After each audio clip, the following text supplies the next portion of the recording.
The first thing I felt in my new life was rain hitting my face. The second thing I felt was that I was already dead. Not metaphorically. I was lying face down in the mud outside a bookstore in a city I had never seen, in a body that had stopped working about 90 seconds earlier, and 2 entire lifetimes were pouring into my head at the same time, like someone had knocked over a shelf. One of those lifetimes was mine. I died at 24. Nothing dramatic. I just stopped. The other lifetime belonged to the kid I was currently wearing, also named Wong Long Wei. Same surname, same given name, which the universe apparently found hilarious. Gao was 18. 4 generations of his family had been scholars. Gao had failed the imperial exam twice, and on this particular night, he had discovered that the girl who came to his bookstore every week to buy novels was marrying a Jianghu tough guy instead of him, so he did what any well-read young man does. Gao sat in the courtyard. Gao drank a jar of wine his body was in no condition to handle. It started raining, the temperature dropped, and he died. 18 years old, killed by weather and a crush. I lay there in the mud absorbing this and had exactly one thought. Kid, buddy, it was not worth it. I got up. I want to say I stood up, but what actually happened was closer to a slow structural negotiation with the ground. I got about 4 steps toward the eaves before this body started coughing hard enough to fold me in half. Cool, so I had transmigrated into a corpse with the constitution of wet paper. I didn't waste time asking why. Parallel world, bored immortal, cosmic clerical error, whatever. Somebody had handed me a second life, and I have never once in either lifetime looked a gift horse in the mouth. If they wanted to run it a third time, I'd sign immediately. I got under the eaves. I got a fire going. I found the original kid's clothes and put on a set that wasn't currently a swamp. And I sat there in front of the flames doing the math on what I had inherited, which was a bookstore, some bad land outside the city, 20 taels of silver, and a body that thought stairs were an extreme sport. And that was when something in my head went boom. Not a sound, a feeling, like a bell being rung inside a room I didn't know I had. Gold light went off behind my eyes, so bright it hurt. And in that light, there was a river. I don't know how else to describe it. A long river running through the middle of my own head, so wide I couldn't see the far bank, and so long it didn't have a beginning or an end. Every ripple on it was a story. Every wave was somebody's entire epic. It was ancient, and it was also somehow happening right now, and also later, all at once, and looking at it directly made my brain want to lie down. And growing in that river was a fruit, longevity Tao fruit, grows in the time river, feeds on years. Eat it and you don't die. Then a panel came up in front of me. Clean, simple, 4 lines, like a receipt from the universe. Name, Wong Long Wei. Talent, longevity and immortality. Age, 18. Skill, Confucianism, beginner, 70 out of 100. I sat there in front of a fire in a dead scholar's clothes, and I have never in my life wanted to laugh out loud so badly. The big villain laugh. Hands on hips, head back, the whole performance. I didn't. I held it in until my jaw hurt, because the very first rule of my new life had just written itself, and it was this: nobody ever finds out. Let me explain what I actually got, because I checked it 4 ways that first night, and the details matter more than the headline. Longevity and immortality does 2 things. 1. I have no lifespan. Old age is not on my schedule, ever. 2. I stop aging. Right now, this body is 18. When it catches up to the age I died at in my last life, 24, it freezes there and stays there for as long as this world lasts. That's it. That is the entire package. Here is what it does not do, and I want to be very clear because I spent that whole first night being very clear with myself. It does not make me tough. It does not make me strong. It does not heal me. A knife still works. A fever still works. A large man with a stick still very much works. I am, in every measurable way, a completely ordinary human being who happens to have removed the expiry date from the label. Immortal, not invincible. Those are 2 different words, and mixing them up is how you end up as a very confused stain. And the panel? The panel is not a system. There's no menu. There are no points to spend. There's no daily login bonus, no shop, no helpful voice calling me host. It is a mirror. It tells me exactly what I currently am and nothing else. And what I currently was, that night, was a sick 18-year-old with a cough. So I had eternity and no way to protect it. That, right there, is the most terrifying position a person can be in. Getting the treasure is easy. Keeping it is the whole job. I had just been handed the single most valuable thing in any world by a universe that had not included so much as a lock. And I was sitting in a city that was about to catch fire. Because that was the other thing in the kid's memories. The state of Chu was dying. Not having a rough decade. Dying. 400 years old and rotting from the head down. An emperor selling government posts like fruit, ministers who were the punchline of their own jobs, drought in 2 provinces, rebellions coming up every spring like weeds, martial artists who broke the law openly because nobody could stop them, and a court that had stopped pretending it wanted to. I had read this book before. In my last life, it was called History, and it never ends with everyone getting home safely. So on night 1, in a dead man's clothes, I made my plan. And it was not a heroic plan. Survive. Get strong enough to not be killed by the first person who wants my shoes. Have 4 ways out of every room. And when this country finally goes up, be somewhere else. I even told the country so out loud to nobody. Hey, Great Chew, buddy, just hold together a few more years. I'm asking as a friend. The next morning, I opened the bookstore doors and let the sun in, and I went to look at my new empire. Yujia Bookstore, end of a busy street on the south side. Shop in front, house in back, little courtyard in the middle, and a wooden door older than the man who used to own it. 4 generations of my supposed family had sat in this room selling books to people who couldn't really afford them. There were a few acres of poor farmland outside the city that the clan rented off us, and there was 20 taels of silver saved up in small, heartbreaking increments. 20 taels. For an ordinary family of 3 in that city, food for a year cost about 2 taels. So the previous owner had, through pure loneliness and self-denial, saved up 10 years of dinners for a family he did not have. I nearly cried. What a guy. I resolved on the spot to burn him extra paper money next festival. Then I priced out the martial arts schools, and my gratitude curdled instantly. Yuzhou City had a dozen or so schools. The going rate was 5 taels of silver a month, 60 a year, minimum 3 months paid up front, or they wouldn't even open the gate. And that's just tuition. Actually building a martial artist's body takes meat and herbs and tonics every single day. 100 taels a year is nothing. That's 50 years of food for that family of 3, spent on one guy learning to hit things. The poor study letters. The rich study fists. Every world, same rule. My 10 years of dinners bought me exactly 3 months in the cheapest room in town. Fine, 3 months was all I needed. I wasn't going there for a teacher, I was going there for a book. But before I got to the school, I walked past the refugees, and I want to put this part down properly, because it's the day I stopped thinking of this place as a story I was in. They came from Chu and Chen provinces, drought, 1400 li on foot with children on their backs.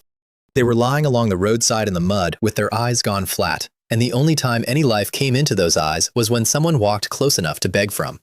The crowd around me was doing the thing crowds do, sighing, saying how terrible, lowering their voices and saying that the drought wasn't really the problem, and then not finishing the sentence because everyone already knew who the problem was and nobody wanted to say it near a soldier.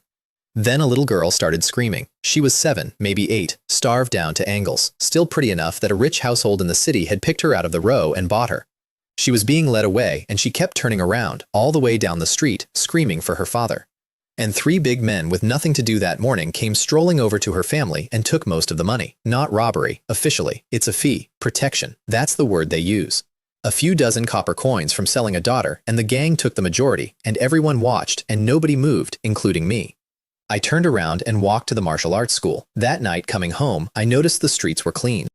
Not one refugee anywhere in the city. All of them gone, like they'd been imagined. The gentlemen of Yuzhou, you see, are compassionate men and could not bear to look at suffering, so they had it moved outside the walls where they wouldn't have to. Great Chu, my guy, you are so incredibly doomed. Chuyun Martial Hall was the cheapest of the 3 big schools in the city, which is the entire reason I picked it. There were 3 famous halls and they were known by one move each: a palm, a fist, a blade. Chuyun was the palm. The Chuyun palm was also, conveniently, the technique that wrecked your body the least, and coincidentally, the hardest one in town to actually learn, which is presumably why they could afford to undercharge. Hardest to learn, gentlest on the body, cheapest in the city. For a man with unlimited time and a very limited chest cavity, that's not a compromise. That's a custom order. I knocked on a red lacquer gate with 2 stone lions squatting at it, and a bored teenage martial artist opened it a crack and looked me up and down like a bag of rice that had failed inspection.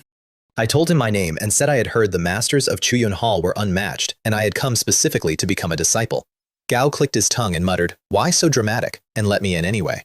Inside was a courtyard full of shirtless men beating the daylights out of sandbags, wooden posts, water tanks in open air, and the noise of it was fantastic. Palms cutting wind, palms hitting wood, palms hitting water. It sounded like a place where things happened. They took me to see the second senior brother, a man named Gao Jie, and he did not turn around when I came in. Gao was standing at a table, slapping a blue stone the size of a human head, and his hands were moving so fast they had stopped being hands and become a rumor. Then he stopped. Gao picked up a cloth. Gao wiped his fingers, unhurried, and turned around, and did not so much as glance back at the stone. And the stone fell apart into 4 pieces. The kid who'd let me in nearly levitated. "This," he announced at a volume you could hear from the street, "is our second senior brother, Gao Jie, Iron Fist Gao." I put on the exact face that scene required. Awe, roughly 80%, longing, 20. Held it for 3 full seconds. Here's the thing though, the awe wasn't acting. That was the first time I'd seen a martial artist up close, and a man had just casually turned a rock into gravel with his fingers while thinking about something else. If those hands land on a person, the person is a subject for a mortician. Gao Jia looked at my body and his eyebrows went down. Your build, he started. I bowed before he could finish and told him I had nearly died of illness a few days ago, that I had thought about it a long time at home, and that I had decided to spend everything I owned to learn. Which was true. It just wasn't true for the reasons he assumed. Gao sighed and stopped arguing and gave me the one piece of advice a martial artist gives every beginner. When a martial artist makes a move, there is no taking it back. One exchange can decide life and death. I told him with total sincerity that I would remember that for the rest of my life. And I did. I have carried that sentence for over 1,000 years, just not the way he meant it. Gao meant it as a warning about courage. I filed it as a warning about arithmetic. If one exchange can kill me, then the correct number of exchanges to have is 0. I'd rather wait 200 years for a man to die of old age and then go dance on the grave. Gao weighed my purse, 15 taels of silver, everything I had that wasn't a building, 3 months, no refunds. Then he told the gate kid to take me down and get me a uniform and a manual, and that's how I learned the gate kid's name, Wenhao. Remember that name. Gao's going to matter to me for longer than either of us expected, and by the end of it, one of us will be in the ground. Wenhao walked me around the compound the way you'd show a rental to somebody you don't think can afford it. That's the dormitory, free if you want it. That's the canteen. They sell tonic herbs to strengthen the body, doubles your training. Also, everything in there costs money. School opens at 5 and closes at 9. Come late if you want. It's your silver. Training ground. You saw it. Moving on. Then he ducked into a side building and came out with a folded uniform and a booklet so thin it could have been a recipe. But the characters on the cover were beautiful, sharp, black, and they said, Chuyun Palm, Skin Membrane Chapter. I took it with both hands like it was made of glass. My first martial arts manual. It was garbage. It was an entry-level pamphlet for a second-rate technique. I have never been happier holding a piece of paper. You can read it here, Wenhao said. You can't take it out, and you don't pass it to anyone without permission, ever. Then he asked if I understood the ranking system, and I got my first real map of the world. At the bottom, people who know a couple of moves. Above them, third-rate martial artists. Above them, second-rate. Above them, first-rate. And above all of that, spoken of the way you'd speak about weather gods, innate and grand master. I asked him, all wide-eyed, what rank he was. Gao lifted his chin, tilted his head back, and got about 4 inches taller. Skin, he said. Major achievement. I told him he was practically a breakthrough away from Gao Jia himself, and that I wished him unmatched success in the martial way. Gao waved his hand, said modestly that going from skin to flesh isn't easy, and decided on the spot that I was a very pleasant and frankly handsome young man. Gao had no idea. 100 jin of me, and 80 of it was scheming. Then he took me out to the training ground, made me copy the technique, and watched me do it. I would like to describe my first Chuyun Palm accurately. There is a set of movements in the manual. There is a way a human body is supposed to produce those movements. And then there was whatever I did, which Wenhao watched in complete silence with the expression of a man whose lunch has started talking to him. Junior brother Wang, he said carefully, don't be modest. It's not that you don't know it. I think your hands may have grown back on wrong. Then he stood up and did it properly, and I stopped breathing for a second. Gao Jia's Chuyun Palm was eerie, unpredictable, a thing that came at you from angles that didn't exist. Wenhao's was enormous, wide, open, generous, like a thundercloud walking toward you with no interest in dodging. Same technique, same 12 movements, 2 completely different weapons. I did it again, slowly, badly, and he patted my shoulder and told me I'd improved a lot, which was a kind lie, and then went and put the manual back and left me on the training ground with the Immortal instruction. Watch other people, ask anybody, whoever's good is your teacher. Gao wasn't a bad guy at all, Wenhao. Arrogant and an absolutely shameless bootlicker in front of Gao Jia, 2 traits I did not previously know could live in one man. But reliable, you could tell in a day. So I spent a month on that training ground, in the corner, learning nothing. I want to be honest about how bad it was, because I've had a long time to make peace with it. There were maybe 30 of us in the beginner's corner, split into 2 groups without anyone ever announcing a split. The small group wore good clothes and drank tonic herbs like tea, 1 dose a day, every day, at 1 tael of silver a dose. The big group wore what I wore and watched them do it. I ate 3 bowls of rice and 1 meat dish a day at the canteen, and it cost me 50 coins and hurt every time. And on about day 10, a kid across the yard threw his hands up and howled that he had it. Feng Ming, same age as me. Gao looked at his own palm, laughed like a lunatic, and then ran the whole set clean, and this time, you could hear the air tearing. That's the difference. That's what entry actually means. It means you found the qi and blood in your own body and made it come when called. Everybody congratulated him, and then everybody started training twice as hard, because nothing motivates 30 young men like watching one of them get promoted. I looked at that arms race and thought, no thanks, and went home early. I can't beat you people, so I won't play. My body is already the weakest thing in this courtyard, and if I try to grind with the rich kids, I'll simply die, which would be embarrassing given my situation. Besides, why would a man with no expiry date need to sprint? You people are racing me on time. I have never lost that race, and I never will. It took me a month and a bit to get entry. 1 month for a thing Feng Ming did in 10 days and a boy named Sun Bo later did in 3. But when it happened, I felt it. The blood in my body woke up and answered when I called it, and it went into both palms, and my sleeves moved when I moved. And a new line appeared on my panel. Chuyun Palm, Skin Membrane, Chapter, Beginner, 0 out of 10. Which is when I learned what the panel is actually for. It doesn't give me anything, it measures me.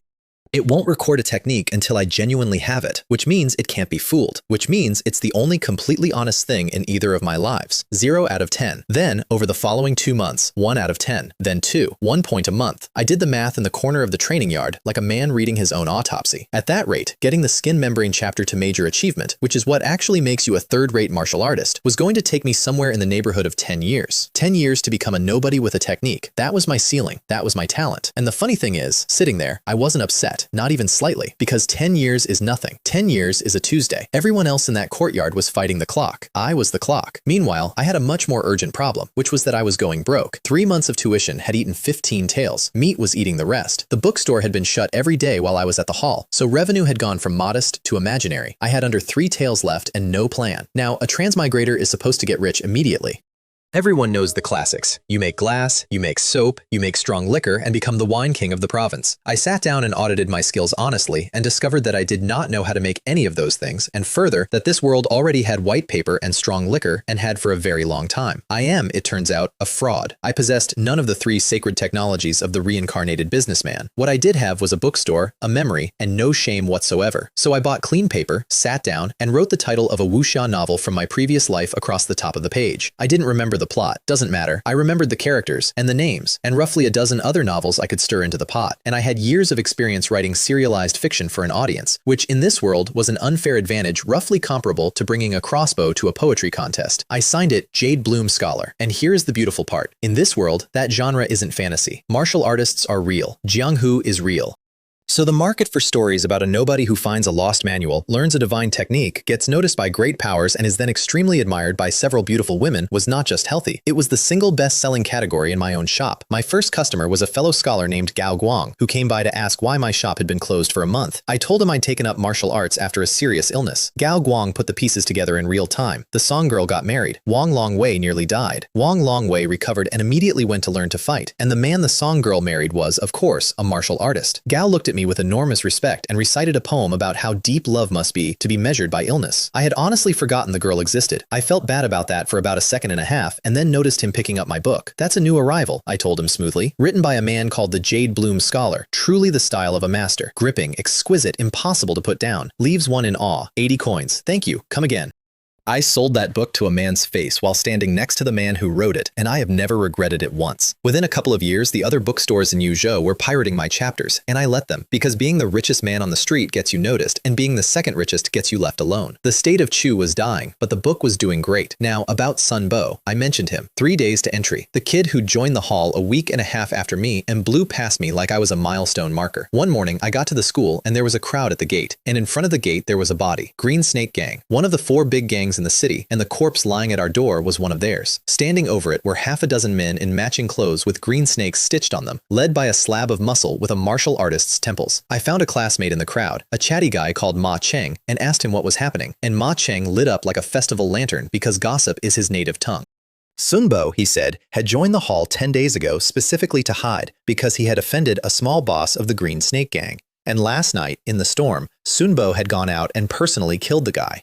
I stood there in the crowd with my mouth slightly open. 10 days. 10 days ago, that kid had never thrown a punch in his life. Last night, he went out alone and killed a gang officer who'd been training for years. Yes, there was ambush involved. Doesn't matter. I don't care how much of that was surprise. That is not a talent for martial arts. That is a diagnosis. I looked at that corpse and I understood, with total clarity, the shape of my life. Somewhere in this world, there is a real protagonist. Gao is fearless. He is a genius. He goes out into a thunderstorm and settles his own problems with his hands. And then there's me, cautious, timid, always packed, always looking for the exit. I made a decision at that gate that I have kept for 1,200 years. Stay away from that guy. Stay away from all of them. People like that are magnets for events, and events are what kill you. Then the gate opened, and Gao Jia came out with Wen Hao and Sun Bo behind him, and the whole thing turned into theater. The Green Snake officer pointed at Sun Bo and said, flat, not a question, "You killed my man." And Gao Jia, with a completely straight face, said, "If something happened to your people, it has nothing to do with my junior brother." The gang boss nearly detonated. There were witnesses. Everyone in that street knew. Gao Jie was lying directly to his face in front of 40 people and doing it calmly. Then Gao Jie played the actual card.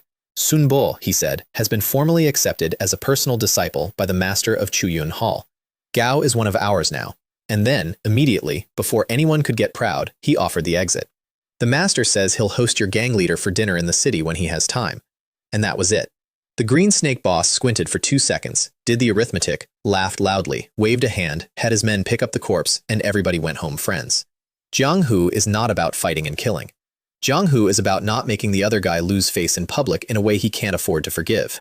Meanwhile, I had backed up 2 steps and put myself behind Ma Cheng, and I had both hands inside my sleeves, because there were 2 bags of powdered lime sewn into those sleeves, purse-sized, easy to pull, easy to open with one tug. I'd been carrying them for weeks. I would carry things like that for the next 1,000 years. When you are a very weak man in a very violent world, dignity is a luxury item, and I have never been able to afford it. 3 months ran out. Gao Jie asked, politely, whether I'd be renewing. I bowed and said the family had no money left, and that I'd come back when I'd saved up. Gao watched me walk out and sighed, because everyone says that, and almost nobody comes back. I looked over my shoulder at that training ground on the way out. Dozens of young men, sweating, exactly like the day I arrived. Different faces, same yard. How many of them will actually become martial artists? Almost none. Bodies wear out. Money runs out. Enthusiasm runs out first. But I'll be one. Watch me. And then I went home and sold books for 6 years. That's the part nobody puts in the story.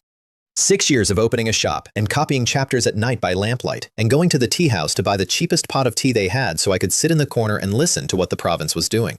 The waiter's contempt for me deepened annually. 3 copper coins for a pot of tea. Bitter, cloudy, undrinkable. Negative review. I went back every week. Because the tea house is where the news is, and by then, the news was very bad. Chu and Chen provinces had gone into open revolt. A group calling itself the Purple Turban Army rose in Chenzhou County and put up a banner that read, "Punish the tyrant Chu." The court sent armies. The armies were destroyed, repeatedly and publicly, which is the worst way to lose, because after the 3rd time everybody in the country knew the number. And once every month, regular as the moon, 2 or 3 men from the Double Blade sect came down my street. They ran the entire south side of the city. 200 coins from me every month because I had a shop. 100 from the neighbors who didn't have a shop because they had a house. There was no version of the arrangement where you paid nothing. I paid, every time.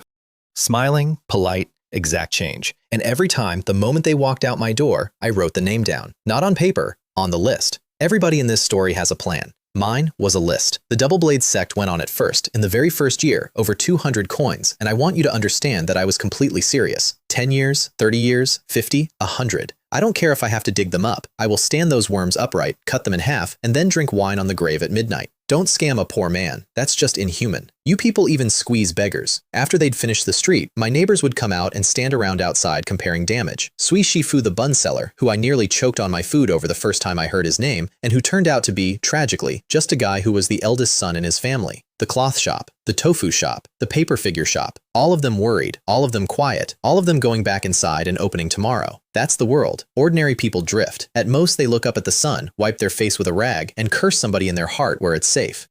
I kept a diary in those years, in my old writing, which nobody in that world could have read if they'd found it. Sold 2 books today, made 30 coins profit. Brother Gao invited me to the 100 Flowers Pavilion. What a joke. A gentleman like me, in such a place. Double Blades came again. 200 coins. 3rd time in 3 months. Noted. Nothing to do today, so I fished by the river in a straw cloak. Caught 3 fish. Overjoyed. Zengzi said he examined himself 3 times daily. I do this too. Was I careful enough today? How careful? Could I have been more careful? Heard that Sun Bo is nearly a breakthrough martial artist now. Gao started after me. I am not envious. I am not envious at all. In a few hundred years, I will still look like this, and you will be talking to me from a bed, and I'll bring wine to your grave, and we'll have a nice long chat. Time is the greatest magic in the world. Then I'd tear out the last page and burn it, every time. Because a man who writes down what he actually thinks and then keeps it is a man who has never met anyone. Gao Guang got married that stretch.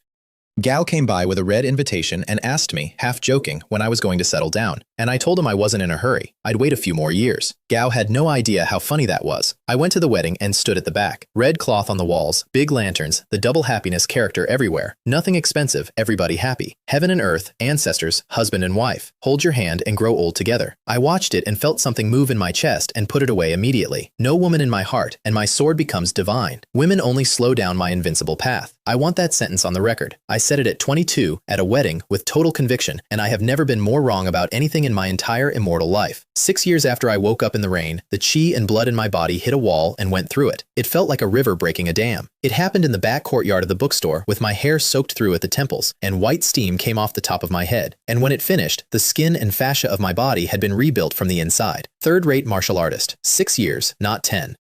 Age, 24. Which meant something else happened at the exact same time, quietly, with no steam and no announcement. I stopped. That was the last birthday I will ever have. From that morning forward, that face in the water is the face, forever. However long forever turns out to be. I stood in my courtyard as a brand new martial artist, at the exact age I died at in my previous life. Unaging, deathless, holding the whole world in front of me. And my first thought was, I need to get out of this city immediately. Because in those 6 years, Chu had stopped dying and started falling. A month earlier, the emperor had issued a decree renaming every provincial prefect a governor, handing them military and civil power together, and permitting them to raise their own armies to put down rebellions. Congratulations, Your Majesty, you have just invented warlords. I had read that chapter before. I knew what came next, and I had no intention of being in the country when it did. So I went back to Chuyun Hall one last time, and this is the only time in my life I've been happy to be robbed.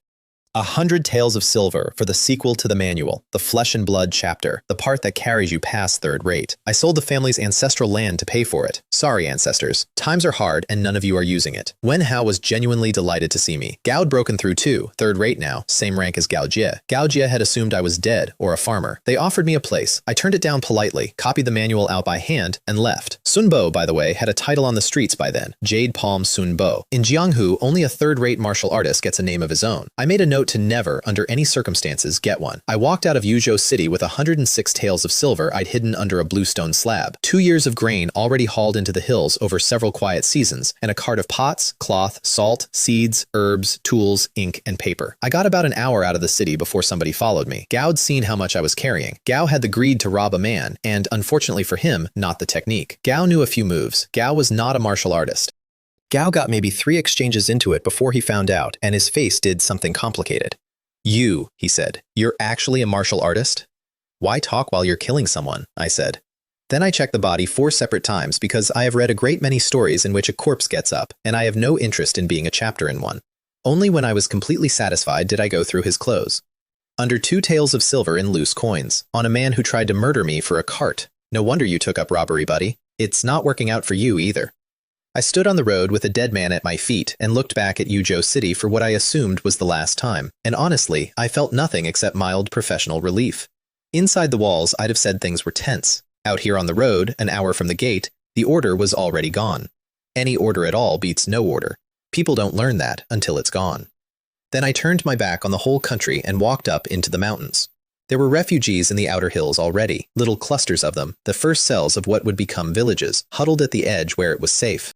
I wasn't the only one who'd thought of running. I was just earlier and better funded. I went past them without stopping and kept going until the human noise stopped. The place I'd picked took me years to find. A cave in a bowl of mountains, water running past it clear enough to see the fish, flat ground at the mouth that would take a few acres of crops if a man was stubborn about it. Not so deep that the big animals ruled it, deep enough that no person would ever wander through. 30 or 40 square meters of cave, 2 years of grain stacked in the back. That was my empire. I had a plan for this part. I'd read the poems, pick chrysanthemums by the eastern fence, gaze at the southern mountain, let the world be loud somewhere else. The poems left some things out. Night 1, I lay down on a straw mat on bare rock, and I learned that the difference between a floor and a bed is the difference between a night's sleep and a religious experience. I did not close my eyes once. I made a solemn vow to the ceiling that I would build a bed tomorrow. Day 2, I took an axe to a tree. There was no technique involved. It was purely a matter of hitting it until it gave up, which took most of the morning, after which I discovered a small problem. I don't know carpentry. I have never known carpentry. I sat there with a felled tree and a strong sense of injustice, because it was not as though I could pop back to town for a bed. By evening, through sheer refusal to be beaten by furniture, I produced a board with 4 legs. Call it what you want, it's a bed.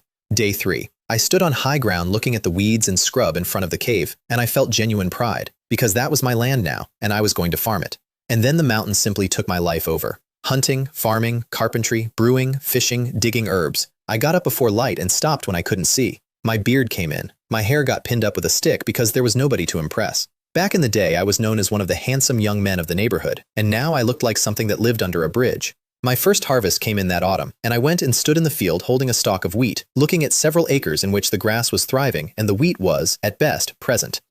I clicked my tongue at it. I was not disappointed. There's wheat in that field. Last year, there was no field.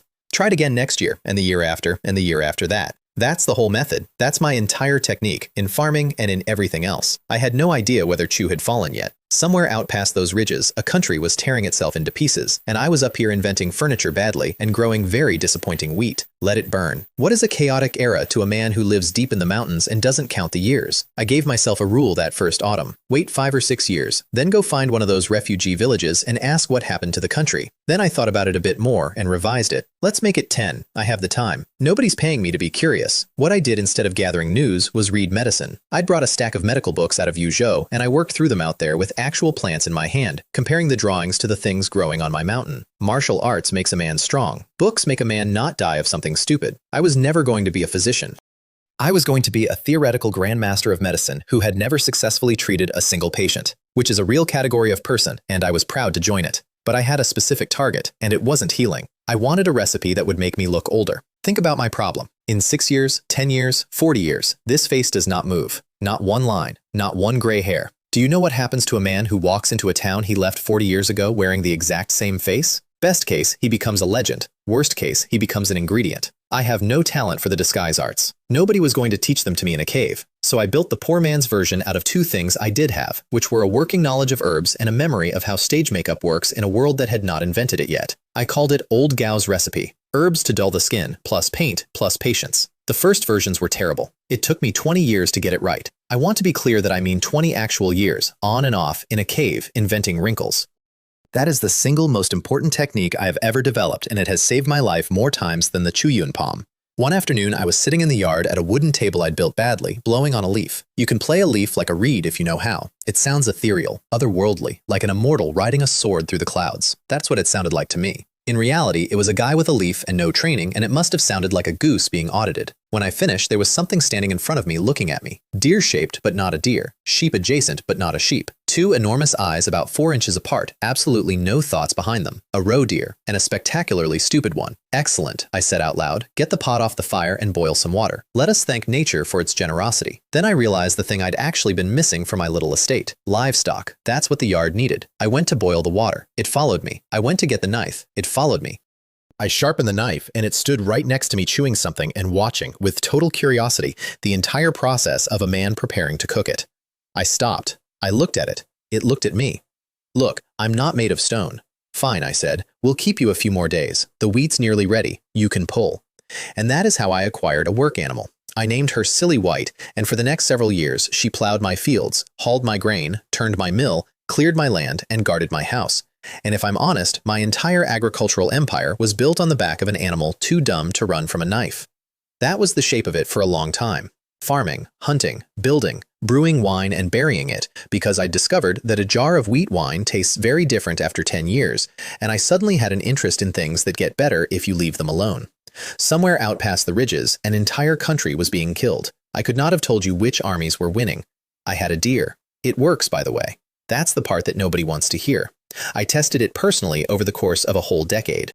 If you are not looking for trouble, and you are genuinely, scoringly nowhere near anybody, the odds of trouble finding you drop to almost 0. 10 years in, trouble finally came up the mountain anyway. It just wasn't mine. I was out in the higher rocks when I heard a girl scream, and I got there in time to see the shape of the thing before anyone saw me. A boy of about 14 up on a slope with a basket on his back, half a safflower still in his fist. A girl a couple of years younger down below him, looking up at him like he'd hung the sun. And behind the girl, flat to the ground, coming forward 1 silent inch at a time, a leopard. The boy did not freeze. I want to say that clearly because I've thought about it since. Gao grabbed a handful of stones off the cliff and threw them and shouted at her to run and started scrambling down the slope toward the animal instead of away from it. Gao hit it in the head with a rock the size of a baby's fist, and it turned around and opened its mouth at him, which is exactly what he wanted. Gao hit the bottom of the slope in a roll, got the girl behind him, and told her to run and not look back. She wouldn't. She stood there crying and shaking her head, and this 14-year-old boy who was about to die did the smartest thing anyone in this whole story has ever done. Gao didn't beg. Gao did arithmetic out loud. If you don't run, neither of us gets out today. If you run, I have a chance. That's not a boy comforting his sister. That's true. That is exactly, precisely true. And he worked it out in one breath with a leopard 6 feet away. She ran. Gao held his stare on the animal until she was completely out of sight, and only then let his shoulders drop, and the leopard saw the gap and took it, and he closed his eyes, and then the pain didn't arrive. "Get up," I said. Gao opened his eyes, and there was a scruffy man with a stubbled jaw and his hair pinned up with a stick standing over him, smiling. "What?" I said. "Did you think you were dead?" The girl came back at a dead run and hit him so hard they both went over. Gao got up, bowed properly, and thanked me with a formality that did not match his clothes at all, and swore he'd repay me. And then the girl bowed and said, "Grandpa, Ren Ming says the same." "Grandpa?" I put a hand to my own face with a great many questions on it. I've been suffering in the wilderness for 10 years, and I have somehow become a grandfather. In my head, I was still basically a teenager. Then I felt better, because it meant old Gao's recipe was working. That was the first field test. It fooled two people at conversational distance in daylight. Their names were Ren Yi and Ren Ming, brother and sister. Their clothes were ordinary, and their manners absolutely were not. And I didn't ask a single question about it, because in a war, everybody is from somewhere, and nobody wants to say where. I roasted the leopard's hind legs over a fire, and we sat in the orange light, and I finally got my news, 10 years late. The state of Chu was gone. It had been gone for 4 years. The rebels took the capital. The governors, those brand new warlords the emperor had personally invented, moved slowly and did the minimum, and the capital fell and was gutted. And then the relief armies showed up afterwards and immediately started fighting each other over the corpse. But the part that actually got me was the emperor, Yang Le, the tyrant, the man who sold offices and threw feasts while 2 provinces starved. The dog emperor I had personally cursed in a diary I later burned. Gao could have run. Gao had time. Everybody assumed he'd run. Gao stayed, and he died with the city. When that news got out, the entire world went quiet for a second. If a decent ruler does that, it's a story. When the worst ruler in 400 years does it, it means you never actually know a person until the very last minute of them. I sat by that fire turning meat and thinking about a man I'd hated for 6 years, and feeling something I did not have a name for. The little girl was eating in tiny bites and smiling at her brother with her eyes squeezed almost shut, and something about it hit me sideways. There was a girl who used to look at me like that. Different life. Different world. 2 worlds away now, and everything about it long since finished and gone. Well, I'm still in the prime of my youth, permanently in fact, so that's fine. I gave them a share of the leopard, said the thing you say, everyone who sees the kill gets a cut, and told them to get home before dark. The boy called after me, asking for my name so he could remember it his whole life. "Chen Ming," I said without turning around, and walked off with a full-grown leopard on my back. Then I doubled back and went home by a completely different route. Always, every time. Trust is a thing you spend, and I have never once been able to afford it. I'd like to tell you what home actually looked like by then, because I was quietly proud of it. Miles in, past ground with no path on it, through a fold in the rock where the stream comes out. Flat open land, houses, plural, good fields, timber, cloth, poultry, a stone mill, smoked meat hanging, a small pavilion, because at some point I decided a man deserves a pavilion. I built a paradise in there out of nothing but stubbornness and about 14 years. And before I got to the door, something came at me across the yard like a thrown rock. "Silly white," I said, and rubbed her head. She'd eaten well every day of her life and had the shape to prove it. That night, I got properly drunk on 10-year-old wheat wine for the first time in my life. I discovered that I love old wine and that I could burn the drunkenness out of my blood anytime I wanted and simply chose not to. I woke up the next morning with a head like a struck bell, having used a deer as a pillow all night, and swore that if I ever drank until dawn again, I'd be a dog. I have broken that promise on roughly 400 separate occasions. Over the next few years, I'd run into the Wren siblings every couple of months and give the boy pointers. "Your strike is too heavy," I told him once, from a rock with a wine jug. "Do you only train for revenge?" "Master," he said, without breaking form, "I train to avenge my family, all of them." "Don't call me master. I'm not your master." "Little Ren Ming," I said to the girl, "don't ever grow up like your brother. Living that way is exhausting." She smiled at me with her little sharp teeth showing and said, "Whatever he does, I'll do." "Right, great, thank you both. I feel extremely useful here." I never taught them their family's boxing style, by the way, and I never asked to see it. I have my limits. Not many, but that's one. The other fixture of my social calendar in those years was a bear. We met over a ginseng root that was several decades old and that we both wanted. We fought. It was a draw. We both went home. After that, I went back regularly. "Brother Bear," I'd shout at the tree line, "I've arrived." And the ground would shake a bit, and out he'd come. Once he crossed the whole clearing and slapped me across the face before I'd finished putting the wine jug down. No warning, no ceremony, straight to it. I'd throw the Chuyun palm at him, and it turns out that against something with that much mass, the palm is a genuinely beautiful technique. It bends. It changes mid-strike. The founder of Chuyun Hall was, I am completely certain, a slippery old fox, because nothing this evasive gets designed by an honest man. We'd go until the small trees in that clearing were confetti. Then we'd both be standing there, him with his tongue out, me bent over with my hands on my knees, and we'd look at each other and quietly agree that today was also a draw, and walk home in opposite directions. Come again next time, Brother Bear. I could have sworn I saw him stumble once when I said that. Must have been the light. 14 years into the mountain, at the age of 38, after eating an unreasonable quantity of 100-year-old herbs, I broke through. Third-rate martial artist, flesh and blood. I stood in my yard and laughed at the sky like a villain in a cheap opera. I am invincible. I want you to understand the actual scale here. Third rate. In Yuzhou City, third rate meant you were somebody. In the wider world, it meant you had earned the right to have a name. On the actual ladder, it was rung 3 from the bottom. I had spent 14 years in my ancestors' farmland and every waking hour to become moderately significant in one small city that no longer existed. 4 years later, the Ren siblings came to say goodbye, and they came correctly, both of them kneeling with their foreheads on the ground. Master Chen, I have told you I am not your master, I said, and drank. Master Chen will always be my teacher, the boy said, and kowtowed again. If you hadn't come, I wouldn't be here. And then the gratitude went out of his eyes, and something much harder came in. Forgive my disrespect. I'm going out into the world to avenge my family. The little sister put her forehead down beside his. I didn't argue. I'd watched that boy train for 8 years, and there was only ever one place it was going. I just thought I'd get another year or two. Xianxia, I said to the sky, and drank some more. Be careful. Don't rush the revenge. Think it through and always have a second way out. And don't say my name out there, because they thought Chen Ming was my real name, and I like that name. I wasn't ready to burn it yet. I watched them walk down out of the mountains, and I knew, the way you sometimes just know, that I would not see either of them again. The boy left me 2 books. The Ren Family Fist, which was their inherited style, and which was frankly nothing special, third rate, about level with my palm. And the other one was called The Finger-Flicking Divine Skill, Hidden Weapons. Kill a man with a flicked finger, with a falling leaf, with a flower. I read the first page of the second book, and I understood, immediately and completely, why the entire Ren family was dead. An ordinary man is innocent. Owning a treasure is the crime. That's not a tragedy, that's just how Jianghu works, and it is exactly why I have spent my whole life refusing to go anywhere near it. Gao gave it to me on his way out the door, not before, on the way out, which means that boy, who I taught, spent 8 years being careful about me. Good. That is the correct way to treat a man you met in the woods. I would not have handed it over. I'd have burned it first. But it was, professionally speaking, an excellent gift. Up to that point, I was a man who had to be standing next to you to do anything. With that book, I became something that works at range. Best free apprentice I ever had. Back home, I washed the old man off my face and looked at my reflection in the stream. A handsome young man looked back. Not a line on him. Not one. It made me deeply uncomfortable. Very cool, though. Silly White came and put her head against me, and I rubbed it, and I noticed how much white had come into her muzzle. She'd been fully grown when she followed me home. Deer don't get 20 extra years just because their owner does. 2 years later, she died, and I dug a hole beside the house and put her in it. And then, I was alone on that mountain in a way I had not been alone before. I trained the finger-flicking divine skill for the first time 2 weeks after that. It was something to do with my hands. 20 years. That's what it came to in the end. 20 years in the deep mountains to take a nobody to third-rate martial artist. Minor achievement. 20 years. There are men out there who did it in 3, and one of them had done it in a rented room while hiding from a gang.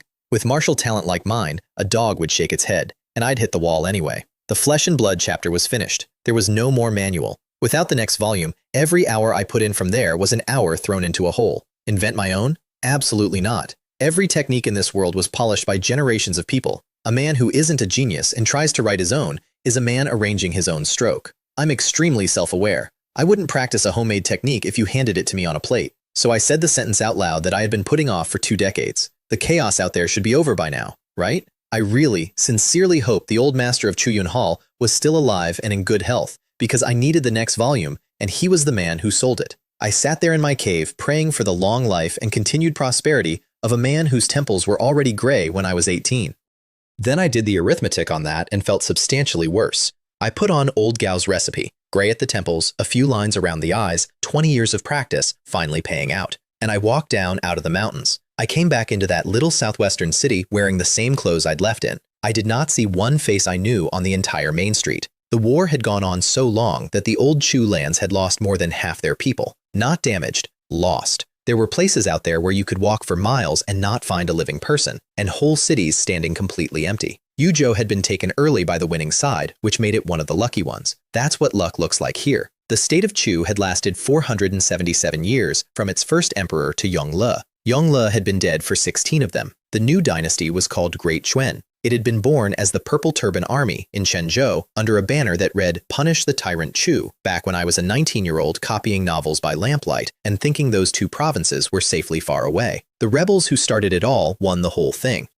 That basically never happens. The first ones to rise are usually the first ones buried. I walked all the way down my old street to the end, to my house, and found a foundation. That's it. Flat ground and stones and grass, scorch marks on the brick. "That's not my house," I said out loud, to nobody. My house was definitely not this flat. I squatted down and picked up a brick with soot on it and turned it over, and constructed the entire likely sequence of events in about 4 seconds, and I bet money I got it close to right. Then a voice behind me said, uncertainly, "Long way?" I turned around and there was a bent old man with a full head of white hair leaning on a stick, and I knew that dark, kind face instantly, even at 60 years of distance. "Uncle Cui? It really is you, Long Wei." Cui Slifu, the bun seller from next door. When I met him, he was a short, powerful man who carried 4 loaded baskets around that entire city on foot every day of his life. His hand shook on the stick. "Where have you been all these years?" And I stood there in a face I'd painted on that morning, 24 years old under it, and listened to an old man tell me which of our neighbors had died in the war.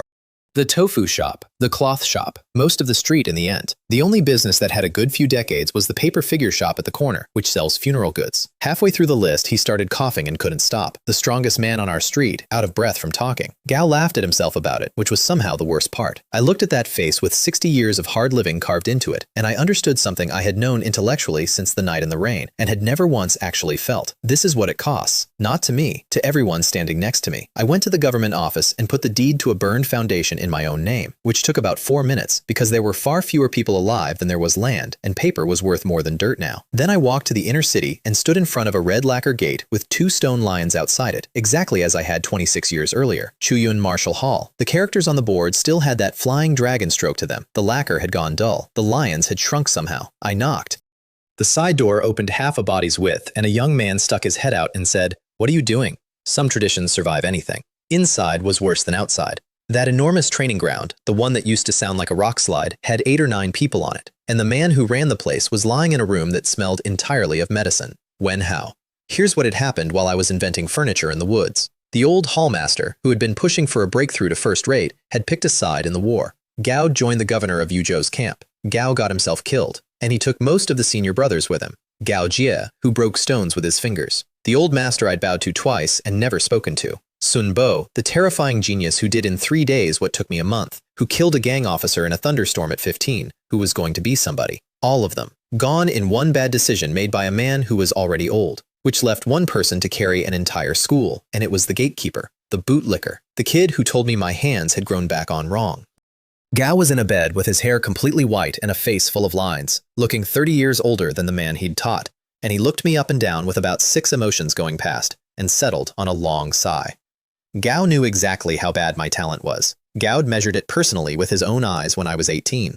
So a third-rate martial artist standing in his doorway at 44 was, to him, evidence of the most stubborn work ethic he had ever seen in his life. Gao had no way of knowing the real answer. My blood never gets tired. I ate, I drank, I let time do it. That's the whole method. We talked for a long while, the way you do, and then he hesitated for so long that I got nervous. "Junior brother Wang," he said, "I know why you came. I'll give you the rest of the Chuyun palm, but I want one thing." "Name it," I said, calculating hard.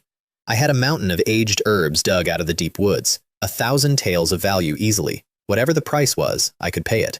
"Succeed me," he said. "Be the next master of Chuyun Martial Hall." I said farewell, hooks my hands, and turned around and walked straight out of the room. Absolutely not. I came here for a book. Running a school is trouble, and trouble is the only thing in this world that can actually kill me. I hate trouble more than I hate poverty, and I hate poverty a great deal. "Junior brother Wang," he called after me. "Don't you want to keep going in the martial way?" "Agree, and I'll give you a first-rate technique. The Chuyun Pam." My foot stopped in the doorway. "First-rate? Why do you think the old master was so confident about breaking through?" he said. And there it was. The Chuyun palm was never a second-rate art. It was never the cheap one. It runs all the way from sensing your blood to bone and meridian perfection. It is a first-rate martial art, and it had been sitting in that shabby little school under a faded sign for 4 generations, and the only reason it cost 15 taels was that nobody who could afford better ever looked twice at it. You cannot buy a first-rate manual in a city like Yuzhou. There was never one for sale. I would have spent decades looking, and the looking itself would probably have killed me. I turned around very slowly, and I put on my very best smile. "Senior brother, you're too kind. Chuyun Hall is my home. Naturally, it's my duty to contribute." Gao pointed at me and shook his head and started to say, You're exactly the same as you always, and then decided not to finish it. 3 months later, I buried him. When they laid him out, I finally saw what was under those robes, and it was not a body, it was a repair job. Old breaks, old wounds, things gone wrong inside that had been managed with medicine for years. Gao'd been holding that school together on herbs and spite. Gao handed me the keys and then, having put the weight down, he simply stopped. That's how it goes. A gentleman's word is worth 1,000 gold, and I'd given mine, and I was now the 11th master of the Chuyun Martial Hall. How does a small retail customer end up owning the company? Outlive every single shareholder. That's it. That's the strategy. That entire story, from beginning to end, started with 15 taels of silver handed to a man breaking stones with his hands. I stood on that training ground with my hands behind my back exactly the way the old master used to, and I sighed, and I got to work. I had 5 disciples. Tang Lei and Jiang Xuan, both stuck below the line and likely to stay there. Zhu Changhai, who'd fled here during the war after losing his village and his people on the road, and had been the gatekeeper ever since. Gao Mei, the youngest, our little junior sister, and a girl who trained like she was being chased. And a boy his family brought to me personally. Cui Shifu came bent over his stick with his grandson in tow, and he was awkward about it, which hurt more than anything else that day. When we were young, this man used to talk to me like a neighbor. Now I was a martial artist, and he was asking a favor. Long Wei, he said, we won't shortchange you on the fee, but could you maybe give him a little extra guidance? I asked the boy if he really wanted to learn. Gao nodded so hard his neck creaked. I asked if he knew how hard it is. Gao didn't. Rain or snow or the dead of winter, I told him. Every day, not one day off, your whole life. Xiaolong can take it, he said. Please, Uncle Wang, please, master. And then I asked his name, and Cui Shifu told me, and I had to work quite hard not to spit. The Cui family names their sons by number. Eldest, second, third. This was the second son, Cui Xiaolong, and his given name was Hu, Cui Hu. I looked at the sky for a moment and thought some private thoughts about whichever entity had been arranging my life so far. And then I said, Jiang Xuan, take him down, get him a uniform and a manual, and give him extra time. Gao got entry in 8 days. I was drinking when they told me, and I sprayed most of it across the courtyard. 8 days. Are geniuses being grown in greenhouses now? Is there a supplier? I had a senior brother once who was better than this boy, and that senior brother is dead because he followed a master who made one bad choice. So the lesson of my entire life, the one I have never once violated, is this. Pick your boss carefully. Follow a leader like me and you will be poor, bored, and unfamous, and the upside is that it is nearly impossible to die.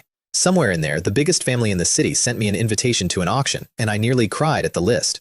Chuyun Hall's actual liquid assets at that point were a few hundred taels. The building was worth a fortune, and I could hardly sell the building.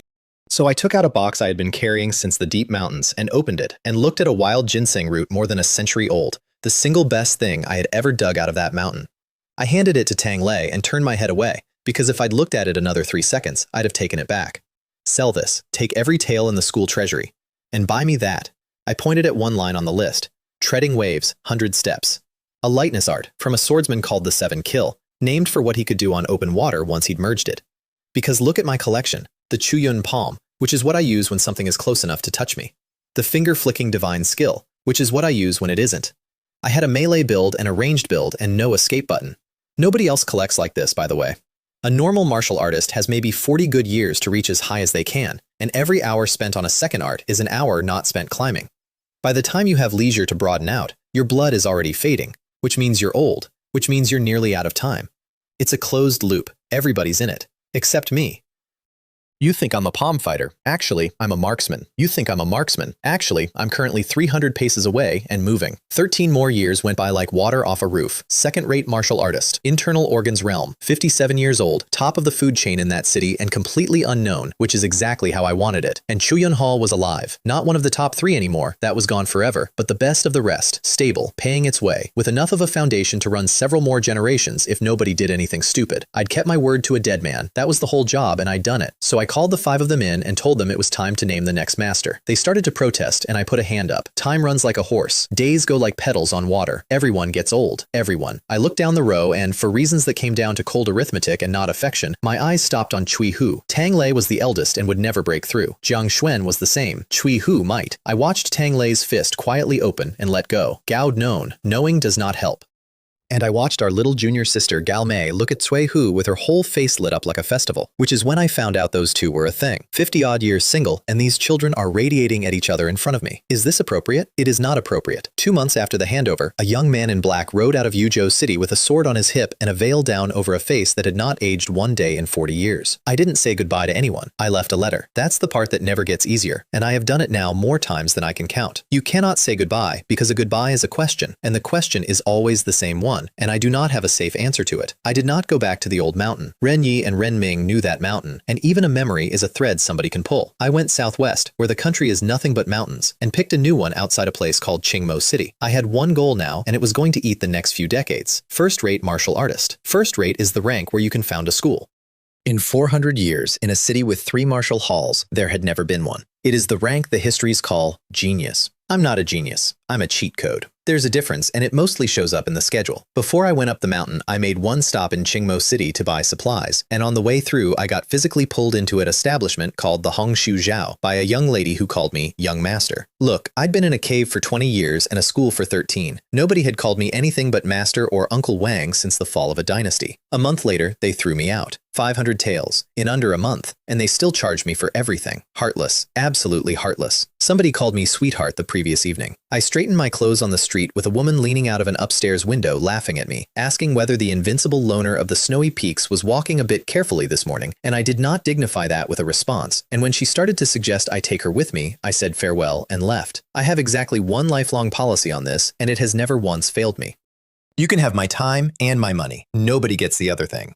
On my way out of the city, 2 men followed me from the gate to the tree line. I reached into my hair, took 2 silver needles the size of chopsticks out of my top knot, and flicked them backwards without turning around. 2 thumps, then nothing. Then I went through their things, because looting a body is the finest hobby in the world. It is a sealed box, and you never know what's inside. What was inside, this time, was an illustrated book of a type I will not be describing. Disgraceful. The world is in decline. Morals are collapsing. I did read all of it, for research. Then I piled everything up and burned it, using a small bottle of a clear liquid I invented completely by accident while trying to perfect old Gao's recipe. It has no smell, and it goes up like a torch, and it works about as well as the fuel we used in my previous life. 20 years of studying medicine, and what I have to show for it is a disguise cream, an accelerant, and a body count. I never did learn to save anybody. I got extremely good at the other direction. The new mountain was better than the old one. A gentle slope, cliffs in front, a river coming down between them into a waterfall, all 4 seasons doing something worth looking at. Scenery like that adds 10 years to a man's life, they say. That does not do a great deal for me, but it keeps the mood up. I cut down a great many trees with a sword, which after decades of practice felt very much like cutting rapeseed flowers with a stick as a child, and I built a house, and I sat down to break through. While I was doing that, the outside world lost its mind. Emperor Ming Cheng, the man who'd been the Xuan king, who'd been a rebel from Chenzhou, and who was personally a grandmaster martial artist, decided in his old age to tidy up. Gao started with the officials who helped him win the country. White silk and poisoned wine, one after another. When the rabbit is dead, you cook the hound. Then he turned around and looked at Jiang Hu. Gao sent an entire new agency after it, the Xuanwu Division, with 4 innate-level martial artists at the head of it, and they rode the martial world down. And the great sects of that country, the ones with 1,000 years of pride and secret manuals in locked rooms, folded almost immediately.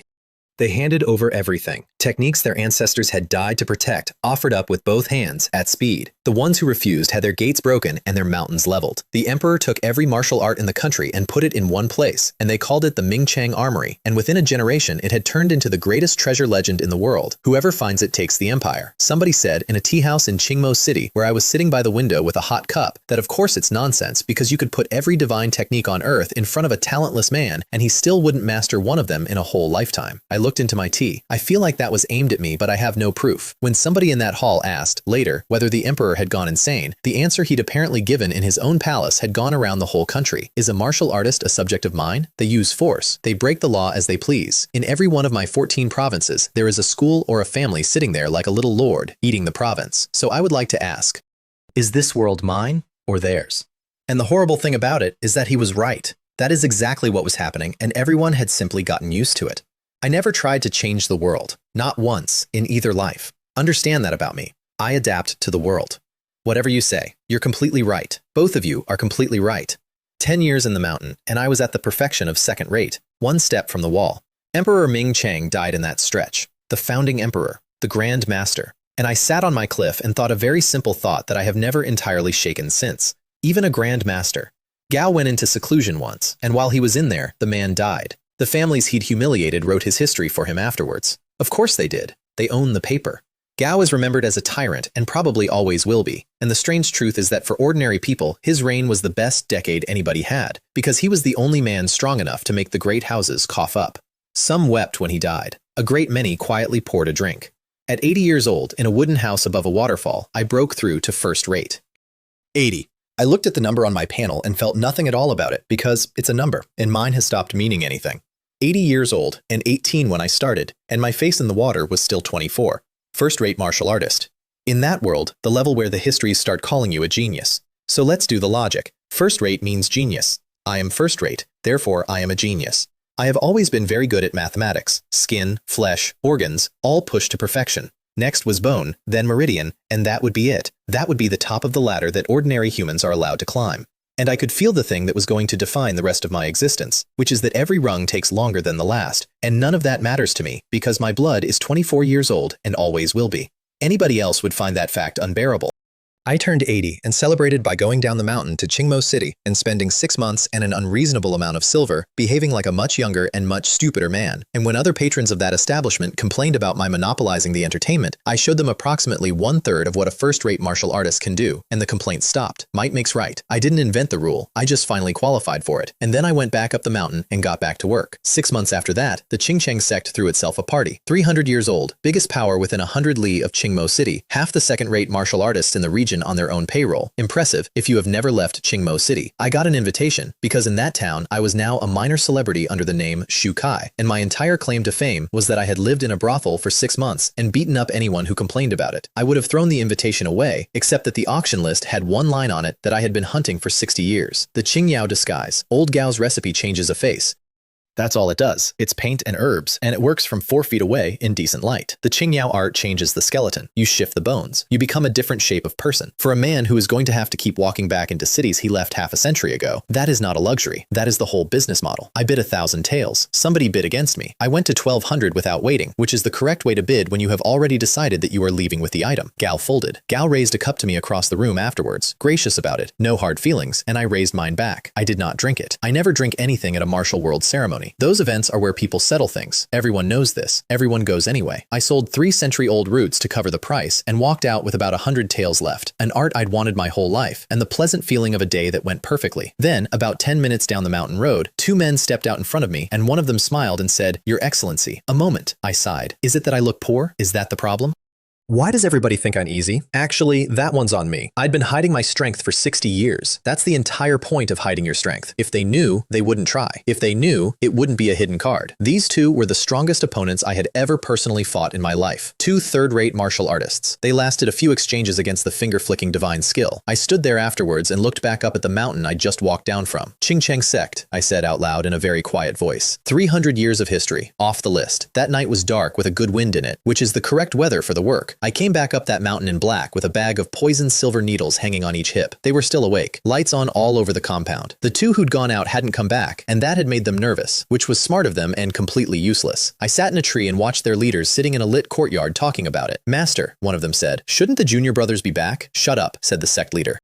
Shu Kai is a third-rate nobody who lives in a brothel. What could a man like that possibly do? And I watched his own face stop believing his own sentence halfway through it. Because it's true, isn't it? When 2 men go out on that kind of errand and simply do not come home, there is only ever one explanation. Here is what a first-rate martial artist with a perfected hidden weapon art does to a courtyard full of third-rate men in the dark. Nothing you'd call a fight. The needles come out of black air with no sound but a thin tear. The only noise in that yard was people falling over. Their 2 second-rate men were good, genuinely good. They got their swords up, they read the angles, and they started working their way to the house. Because open ground is the worst possible place to be against that art, and they knew it. They took hits everywhere that wasn't fatal and kept moving and protected their vitals like professionals. One of them lost an ankle at the doorway and screamed, and then stopped screaming. The sect leader made it inside, which was a problem because indoors is where my art stops working, and he knew it too, so he was waiting behind the door with a very fine sword.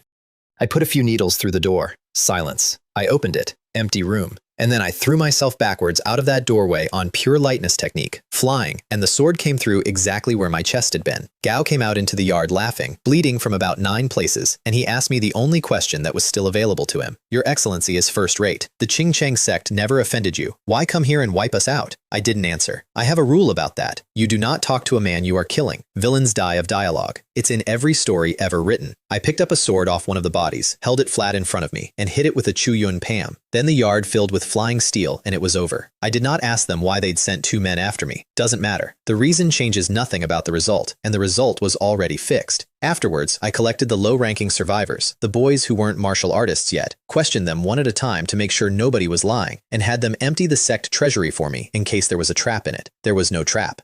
There were several boxes of silver, half a box of gold, 30,000 taels and notes, a room of medicinal herbs, and a stack of manuals, one of which was the sect leader's own sword art, the floating shadow. Excellent technique, by the way. Truly beautiful. Gao never got within 9 feet of me with it. Richest I had ever been in 140 combined years of 2 lives. I let the boys live. Every one of them. I killed exactly the people who could have come after me, and not one person more. And I want to be precise about why, because it wasn't mercy. Given how the Qingcheng sect had run that city for 300 years, they had enemies stacked up like firewood. By the end of that month, those enemies would be helping themselves. Anything I left standing would not be standing long, and none of it would have my name on it. Besides, it was Shu Kai who did all that. What does that have to do with me, Wang Longwei? Then I went back up the mountain, sat on a cliff over a small clear lake, and put a fishing line in the water with nothing on the hook. You can't catch fish like that. I wasn't fishing for fish. I was fishing for years. 30 more went by, 110 years old. First rate, perfection. Skin, flesh, organs, bone, and meridian, every one of them polished out to the end of what the manual describes. The Chuyun palm itself at perfection, which means I had finished the entire first-rate art that 4 generations of that little school had guarded. Finger-flicking divine skill, perfection. Treading waves, perfection. And the 2 things I'd taken off the Qingcheng sect, the disguise and the sword art, both up to major achievement. I'd actually hit my ceiling 2 years earlier. I stayed the extra 2 purely to finish the sword. By then I knew that mountain the way you know a house. Every wolf, every tiger, every bear, where they slept, when they hunted, how many cubs. You have no idea what a man does when he is bored for 50 years. But that was the top. There was nothing above me on that ladder except one word, and the Chuyun palm mentions it exactly once, right at the very end, in a single paragraph. Innate. When skin, flesh, bone, and meridian are all perfected, and the body becomes one thing, then if you find the right method, you can go straight through. Turn chi and blood into innate chi, Zhou filling the whole body, like a god or a demon. And then the manual just stops. Not one word about the method itself. Of course not. It's a first-rate art from a broke little school in a southwestern county town. Where would they have gotten it? So after 100 years of pointedly refusing to go anywhere near it, I finally had to walk out into Jianghu, because the only place that method exists is in the hands of people who have it. The sword is finished. The world is outside the door. I bought a donkey and rode out of the mountains lying flat on my side across its back, with a wine gourd in one hand and my sword lying next to me, ignoring every single person who stared. Passing a courtyard in some town, I saw a boy practicing with a sword, and something about the way he was doing it made me open my mouth before I'd thought about it. Young man, that is not how you use a sword. Gao stopped and looked at the lunatic on the donkey. Watch, I said, and I drew, once. I have thought about that moment a lot since, because it is the only time in my entire life I have ever shown off for free. One strike, out of 100 years of a first-rate art and a stolen sword manual, in a random courtyard, for a kid I never saw again. I sheathed it, took a long pull off the gourd, and told him that if he ever gets 3 or 4/10 of that, he'll be famous across the whole martial world. Senior, he shouted after me. What is that strike called? An immortal descending from the heavens, I said, and rode off on a donkey. All right, it was a bit much. I'm aware. Then I went out into Jianghu properly, and for a few years I did all of it. I rode with strangers. I rode with lady knights and made them laugh. I took a bandit stronghold on my own in one night, and then 2 more, and got a genuine reputation for it. I killed things that needed killing. I stopped on a road once for something that wasn't my business, and made it my business. A hero wanted to swear brotherhood with me. A woman with a sword announced she'd marry me or nobody, and I left before dawn every single time, and never once told any of them my name, and let all of it fall off behind me like water. I know exactly what that looks like from the outside. It looks like humility. It isn't. It's the same thing it has always been. A name is a thread. A friend is a thread. Anything that connects to me is a place somebody can pull. And after going all the way around the country, I ended up back in a small southwestern city, Yuzhou. Somebody had rebuilt the Yujia bookstore on the old foundation at some point. Nobody had lived in it for years. I pushed the door open and stood inside a room with dust and dead leaves on the floor and waited to feel something. Nothing came. Maybe because I'd changed. Maybe because this wasn't actually my bookstore. It was a copy somebody built on the same dirt. The bun shop next door had become a walled compound with several courtyards and a family name over the gate. Sui Shifu's descendants had made it all the way up. Never mind, I said, and closed the door and did not go go in. Then I went and settled my accounts, because I do not hold grudges, but I do keep records. The Double Blade sect was still there, through the fall of a dynasty, through 14 provinces of civil war, through an emperor personally riding down the entire martial world, still standing, still collecting 200 coins a month off the shops on the south side. Over 100 years of unbroken tradition, that gang. Never underestimate a poor young man. Somebody should have written that on their gate. 200 copper coins. That was the case file. 200 coins a month, taken from a sick 19-year-old who was eating one meat dish a day and writing novels at night to pay for it, by men who also took the money that a starving family got for selling their daughter. I said at the time that I would wipe them out. I was completely serious then, and I was completely serious 110 years later. They lasted about as long as you'd expect. I shook the blood off the blade afterwards and stood there in the dark, feeling almost nothing at all. And that's the part that stayed with me. When I was 18, the Double Blade sect was a mountain. They were the weather. There was no version of the world where I could touch them. And looking at it now, from up here, it's just some men in a building. That's what 100 years does. It doesn't make the mountain smaller. It moves you. I went to the Chuyan Martial Hall on my way out of the city, and it was one of the 3 great halls of Yuzhou again. Kuei Hu did that. The bun seller's grandson, the boy who got entry in 8 days, took a dying school off an old man and put it back on top where it had been when I was a customer. Gao never made first rate. Second rate his whole life, and it didn't matter because he was better at the job than anyone who'd held it in 200 years. They had an ancestral hall by then, with the names in order: Wen Hao, Wang Longwei, Cui Hu. I stood in front of that for a long time, and I could not have told you what my own face was doing. Then I lit incense for all 3 of us and walked out. That was the last old friend in that city. Every single person who had ever known my name in that place was now a line of characters on a plaque, including me. So I got back on the road and went looking for the innate method, and about 2 weeks later, the world got very small. A horse came up alongside mine, and a woman's voice said, "It's you? Are you following me?" I said, "No chest, no backside. Why would I follow you?" I laughed out loud at my own joke, which is a thing I do, because I had in fact met this one before, and I had in fact abandoned her in the middle of a fight and ridden away, which she now wished to discuss. "Then why," she said, "did you leave without a word last time? Does leaving require a reason, does it?" "So that's your reason for leaving me alone against an enemy and running?" "I wasn't running," I said without a flicker. "I was fetching you reinforcements. And then obviously I came back," I said, warming up. "What kind of man do you take me for? I rode 100 li to another city. I gathered help. I brought them all the way back at speed. And when we got there, you were gone. I waited for you," she said, "for 7 days. "What 7 days?" I said. And then I heard it. She had actually sat in that spot for 7 days. I have lied to a great many people over a very long life. I have lied to gang leaders, sect masters, emperors' officials, and my own students. I have never once blushed doing it. I blushed. "An honest and reliable young man," she said. "Truly." "Perhaps I was slightly delayed," I began, and she drew her sword and started hitting me with the flat of it. I would like the record to show that I dodged, and that my horse was faster than her horse, and that I said so repeatedly while she chased me down a public road, at volume, in the most inflammatory possible terms. When she'd worn herself out, I rubbed my arm and gave her the look men have given women since the beginning of the world. "Feel better now?" "Look at you," I said. "No chest, no backside, face like the 10th day of winter. You know you're much better looking when you smile like that." "Mind your own business," she said, standing there with her hands behind her back and the sun going down behind her. Her name was Wen Ru. That night in the city, I asked for 2 superior rooms and slipped the innkeeper a tail of pure silver behind my back and winked at him, and he understood me instantly, professional to professional, and was just opening his mouth to announce that, unfortunately, only 1 room remained available when a cold voice behind me said, "2 rooms cost that much?" "Children of the martial world," I said, "should be more open-minded." The innkeeper looked genuinely bereaved. His spell had been interrupted. "Book the rooms with it," I told him. "Bring up hot food. Keep the change." When the food came, I took a silver needle out of nowhere and tested every single dish, which she watched me do without comment. Then I sat there and didn't eat. "Why aren't you eating?" she said. "And why are you staring at me?" I explained with total calm that silver needles only catch the common poisons, that I personally can brew a dozen that they won't catch, and that therefore the correct procedure was for her to eat first, and that if the food was in fact poisoned, it was much better for one of us to go down than both, because then I could still save her. She had no answer to that. There isn't one. It's completely sound. She finished her meal. She remained alive. I ate. The next morning I got up early, and she'd been up earlier, working through her forms in her room. That's what they all are, the real ones. Before dawn, in the cold, in the snow, in the rain, every day, for decades. Everybody sees the status. Nobody sees the 10,000 mornings. I did it too, for 100 years. That's the only reason I'm anything. I assumed we'd split at the city gate. We rode out of the gate onto the same road. We looked at each other for a second, and I started laughing. Fate, what a coincidence. Isn't this destiny? Shall we travel together? She glared at me and did not say no. A few nights later, we were sitting in open country with carp on sticks over a fire, and I got bored and said, "Hey, I've got a story. Want to hear it?" "What story?" "One I heard," I said, and dropped my voice and started telling her about a country called Ming and a scholar named Ning Chai Chen and a temple where he stopped for the night.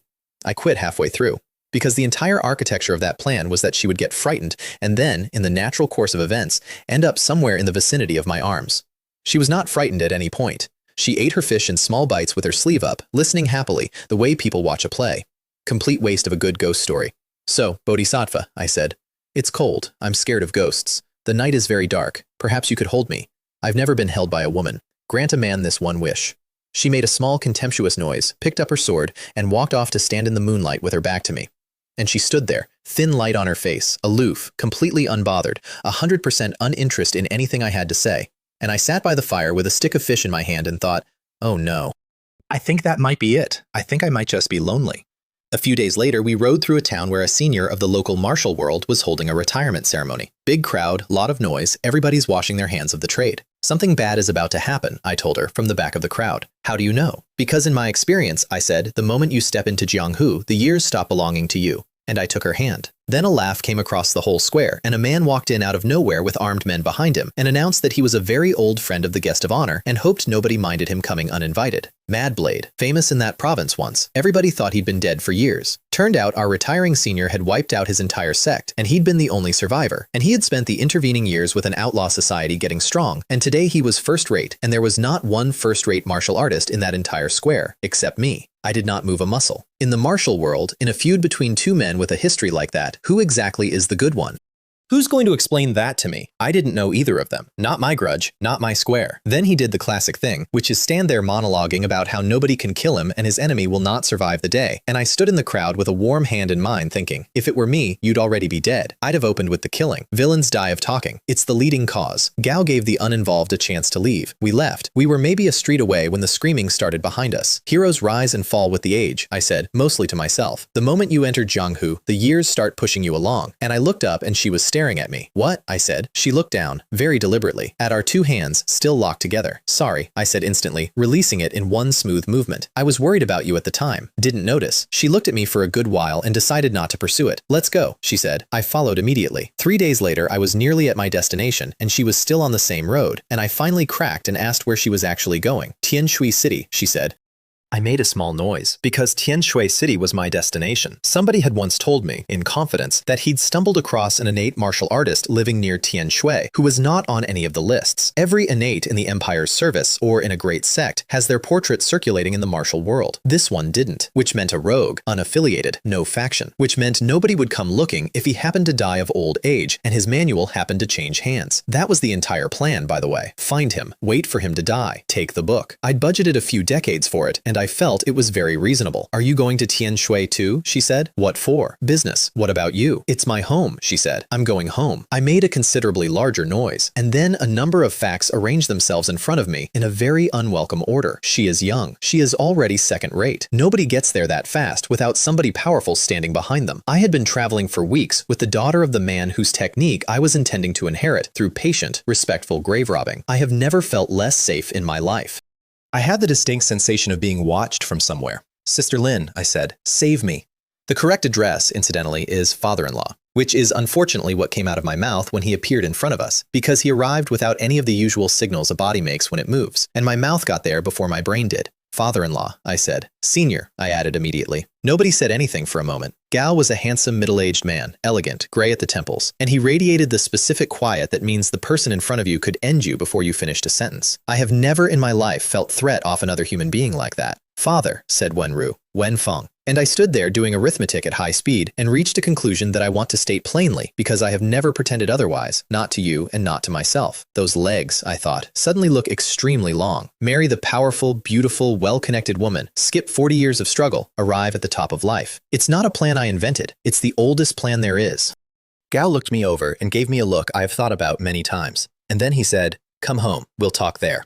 Here is the thing I did not expect. Gao had no malice in him at all. I stayed in that house for days waiting for the ambush and it never came. If anything, he seemed pleased. The Lin family was two people, him and her. A large quiet house in a busy city, not luxurious, extremely private. The truly wise hide in a city. The lesser wise hide in the woods. My father-in-law is a professional, and the Lin family had a library, more than 10,000 volumes, Confucian texts, Buddhist texts, Taoist texts, and over 1,000 martial manuals. Sword, blade, leg, palm, internal, lightness, disguise, breath concealment, hidden weapons. I had spent 130 years assembling 4 techniques out of an inheritance, a corpse, an auction, and a massacre. There were 1,000 of them on shelves in a room where a girl had grown up. I did not find the innate method in there, which told me something important. Gao wasn't a rogue. No unaffiliated loner accumulates a library like that.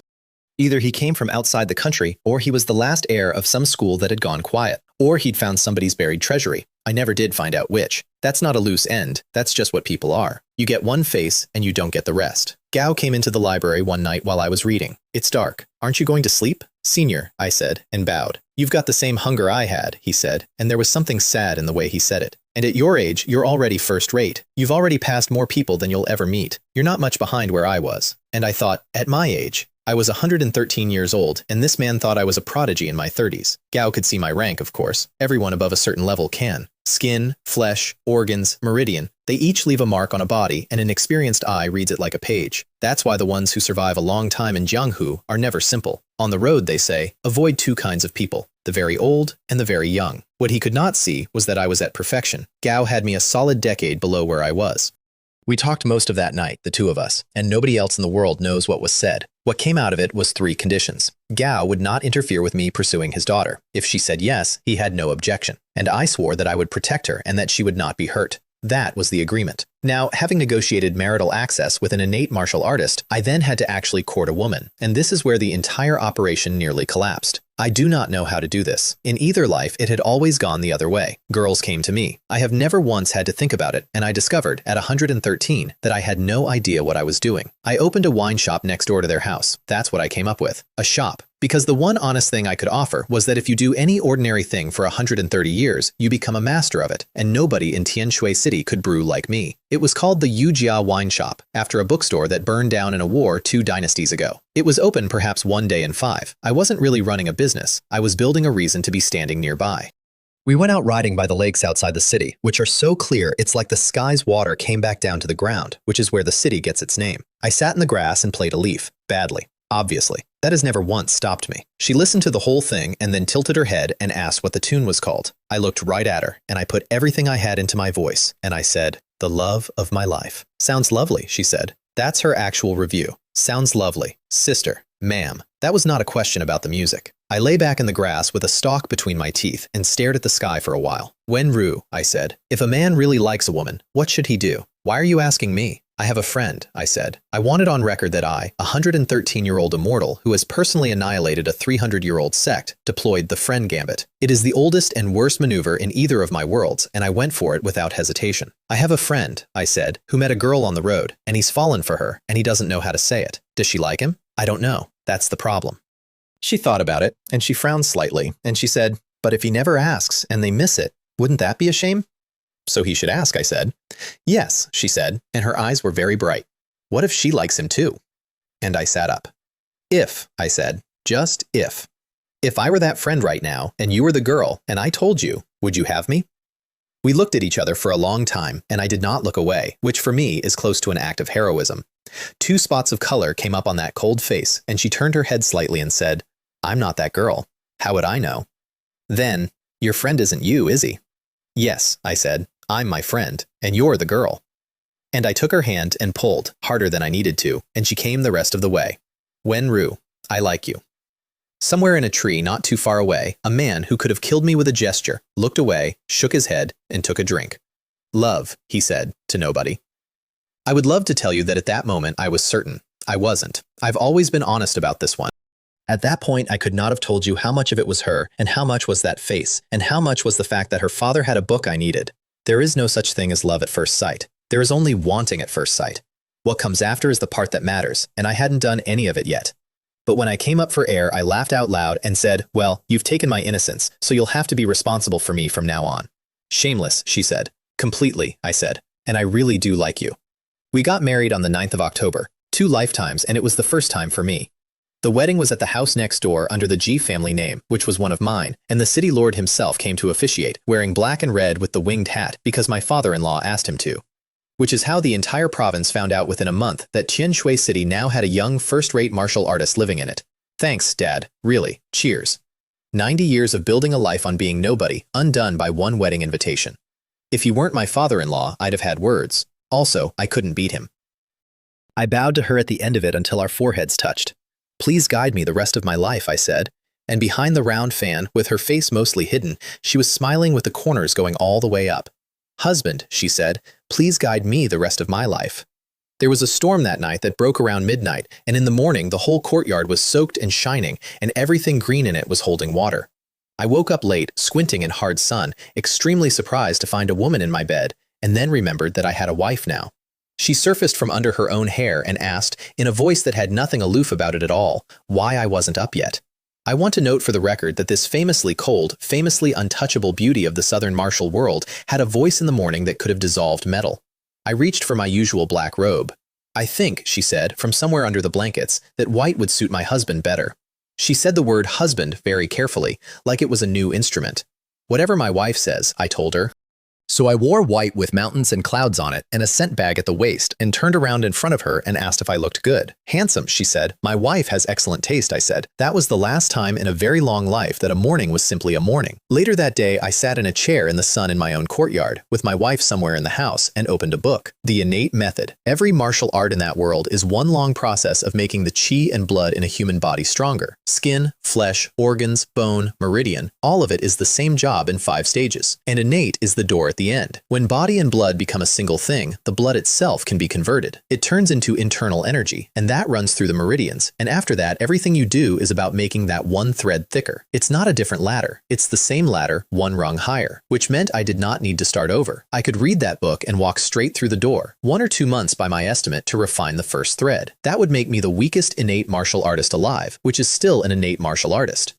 Here's the part that made me put the book down. Every innate method in the world is basically the same method. Slightly different routes through the meridians, slightly different flavor to the first thread, no better and no worse. So why are there almost none of them in the martial world? Because they're kept, that's all. Every great sect and every government office has one, and none of them will ever let one out, because the day innate methods circulate is the day their monopoly ends. I crossed an entire empire for 100 years looking for a book that 1,000 men already own, and none of them will sell. And I got it in the end by marrying a girl. I did sit there for a while, wondering how one retired swordsman in a quiet house had ended up with several copies of a book that empires hoard. The theory I landed on, and I want to stress that I had no evidence whatsoever, was that my father-in-law robbed graves. I later founded an organization that did exactly that on an industrial scale, so I'd like it noted that the idea came from him. 2 months after the wedding, I refined the first thread, innate martial artist. 140 years old, 18 when I started.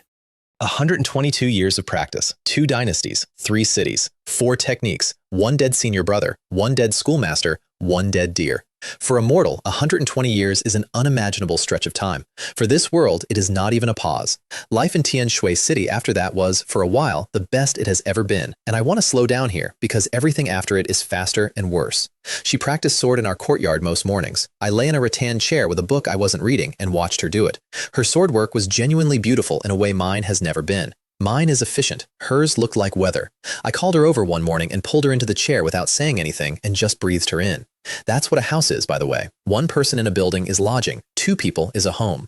It took me 140 years to learn the difference. Somewhere in there, she found out that I'd once been a first-rate martial artist, and various lady knights of Xianxia City began finding reasons to walk past our gate. The audacity. Do they know who I am? Jiang Tao is a gentleman.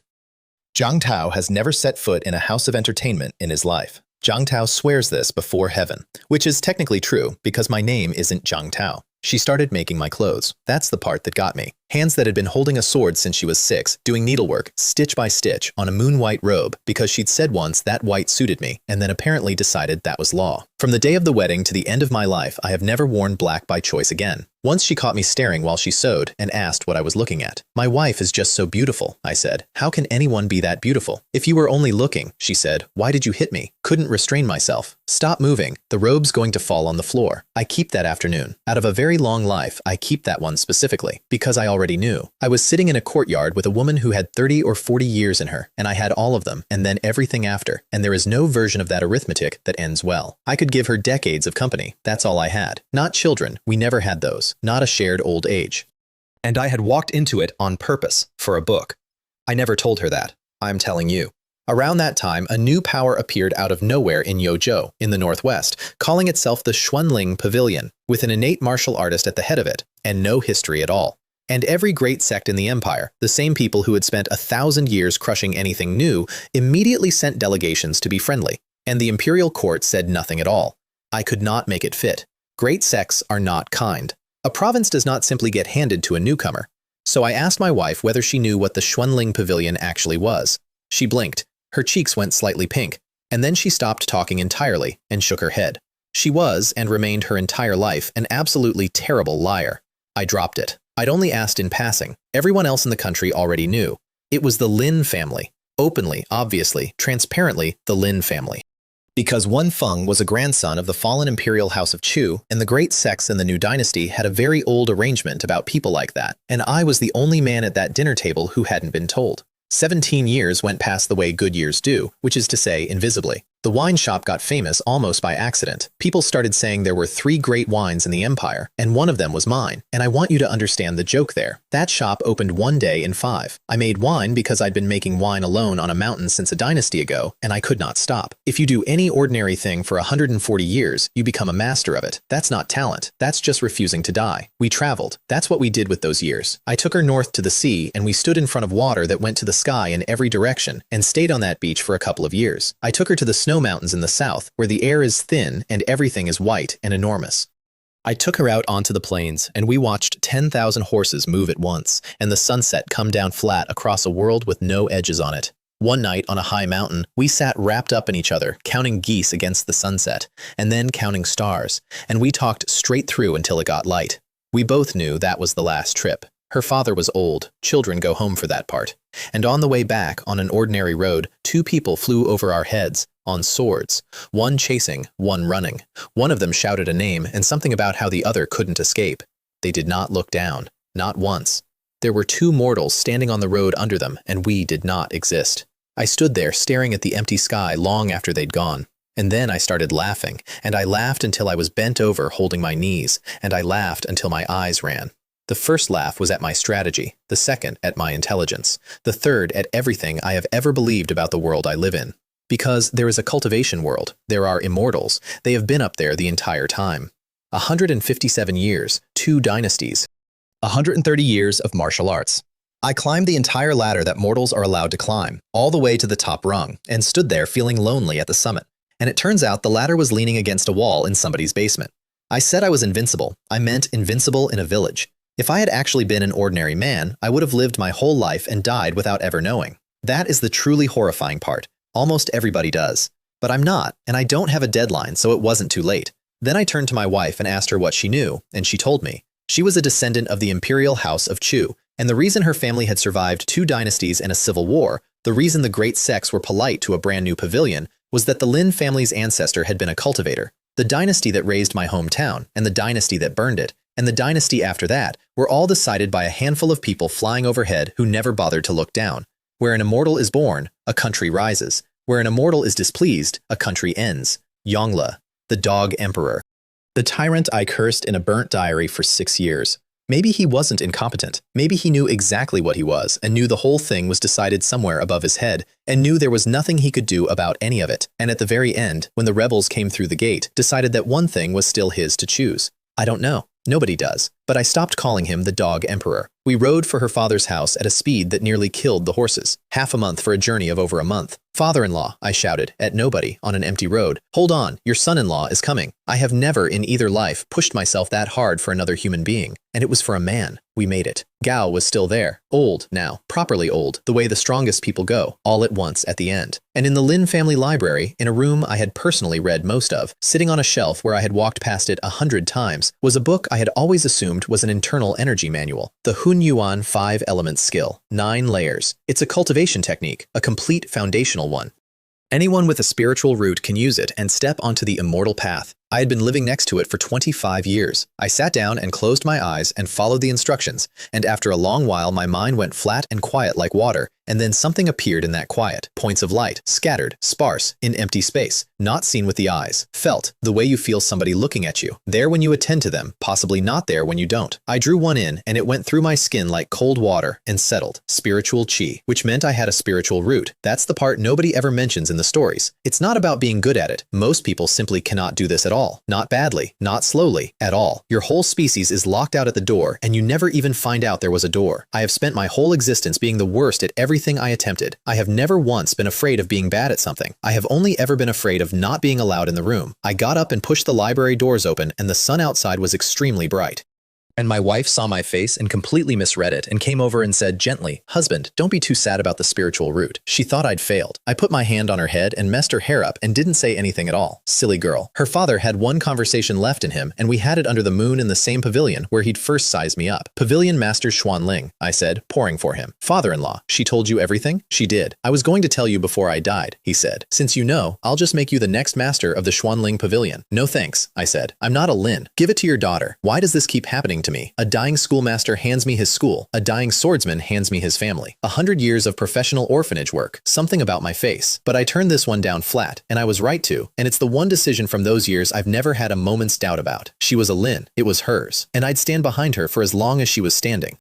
So Wen Ru became the master of the Xuanling Pavilion, and it went smoothly because two innate martial artists standing behind a succession makes it go smoothly. 2 years later, her father died. After that, she started sitting alone. I'd come around a corner and find her somewhere in that pavilion, not doing anything, and the moment she saw me, the face would come back on. There is nothing anyone can do about that. I know because it happened to a boy called Wang Longwei in a courtyard in the rain once, and nobody could do anything about that either. You can't take it off someone. You can only be in the building. 5 years after that, in the back mountain of the Xuanling Pavilion, something turned over in my dantian and made a sound that was and wasn't there. Joe refining, level 1, 165 years old, and I was officially a cultivator. The lowest rung of a ladder I hadn't known existed a decade earlier. The technique came with 3 spells: Spirit Eye, Object Manipulation, and Fireball. I gathered the chi carefully in my palm and produced a fireball roughly the size of my thumb. I sent it forward. It wobbled. It traveled about 8 meters, drifting sideways the whole way, and exploded in midair on its own initiative. Its combat value depends entirely on the enemy's sense of humor. Correctly deployed, it could make a man laugh until he fell over. That single fireball took about 1/10 of everything I had in me. I sat there in the dirt next to my thumb-sized failure, and I was not discouraged for even 1 second. Everything great starts out looking exactly like this. By then, of course, she had white in her hair, just a few strands at first, very obvious against black. I'd been putting it off. I finally did it one afternoon, gathered a thread of spiritual chi in my hand, and put it into her. And it went in like a stone going into the sea. No reaction, nothing at all, not a flicker. No spiritual root. I had known. I had been braced for it for years. "Enough," I said out loud in a courtyard, alone. "Enough, enough." 3 times, which tells you exactly how calm I wasn't. That night, leaning against each other in the main hall of a pavilion she now ran, she asked me the question. "Husband, you should have been someone, a famous name, a peerless talent. And you've stayed at Ruer's side all these years instead. Do you regret marrying me?" "Fame is a weight," I told her. "Fame is a leash. Marrying you is the luckiest thing that has ever happened to me. Does husband really think so? I'd be a dog if I lied to you. And here's the thing, it wasn't a lie. Without her, I'd still be a first-rate martial artist grinding at a wall in some mountain, and I'd have died as a mortal without ever knowing that the sky had people in it. But that's not why it wasn't a lie. 25 years, that's what we had by then. 25 years of a small, quiet, unremarkable life in a small, quiet city, and traveling, and needlework, and a wine shop that opened when it felt like it. I walked into that on a calculation. I did not walk out of it on one. My wife should have more confidence in herself, I said. Marrying husband, she said, is the luckiest thing that ever happened to Ruer. Then we'd both better live well. And she said yes, and I said it too, and one of us was going to be able to keep that promise. 10 years later, the Xuanling Pavilion produced another innate martial artist of its own, which meant it could stand without us. So we stepped down and went up a mountain, a small house, a few fields, men farm, women weave, that whole poem. Stand outside at dusk and someone smiles and tells you the porridge is warm. I hit chi refining level 2 up there, and every night, quietly, I fed her a thread of spiritual chi. She had no spiritual root. It couldn't make her a cultivator, but raw spiritual chi still does things to a mortal body. It cleans out the damage that decades of martial training leaves behind. It smooths the old injuries, and it buys time. Not much, some. I did that every night for years and never once told her I was doing it. Down in the world, they were telling stories about us by then. The master of the Xuanling Pavilion and the Hidden Moon Swordsman, because my swordwork looked like it came from outside the sky, beautiful as moonlight with something lethal underneath, and almost nobody ever made me draw twice. The Hidden Moon Swordsman, not bad. I'd spent 150 years making very sure nobody ever gave me a name, and then I picked up one anyway, at the end, by accident, while retired. I also founded a criminal organization in that period, which I feel I should mention.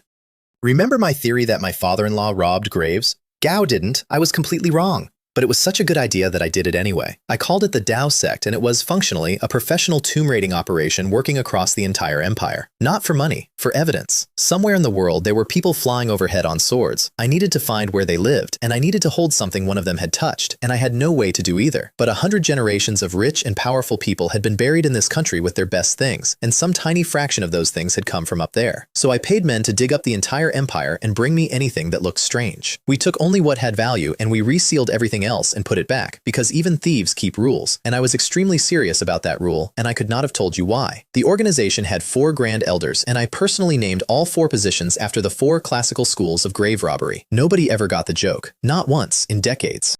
I'd turn up in a black robe with a mask over most of my face, looking exactly like the villain of an opera, and they'd all bow. And honestly, if you're going to dress like that, you owe the room a laugh. The first year's haul was fans, umbrellas, ruined paintings, jade bracelets, hairpins, and broken swords. None of it was anything. That's fine. That's how a search works. Keep digging. Something eventually comes up. And the years went past on that mountain, and the trees went bare and green and bare again. And one evening near the end of one of them, we were sitting up top, watching the sun go down over a village where children were bringing cattle in, and she said, "I'm sorry." We were both old by then, as far as anyone could see. My hair was white, my face had lines in it, all of it painted on that morning the way I'd painted it on for 200 years. Hers was real. And the breath in my arms was going thin. The spiritual chi wasn't doing anything anymore. I'd been putting it in for years, and that night it went nowhere at all. "Husband," she said, "are you crying?" She got her hand up, which took her some doing, and wiped my face. "Don't cry." "Yes," I said, "don't cry." And then I did not stop.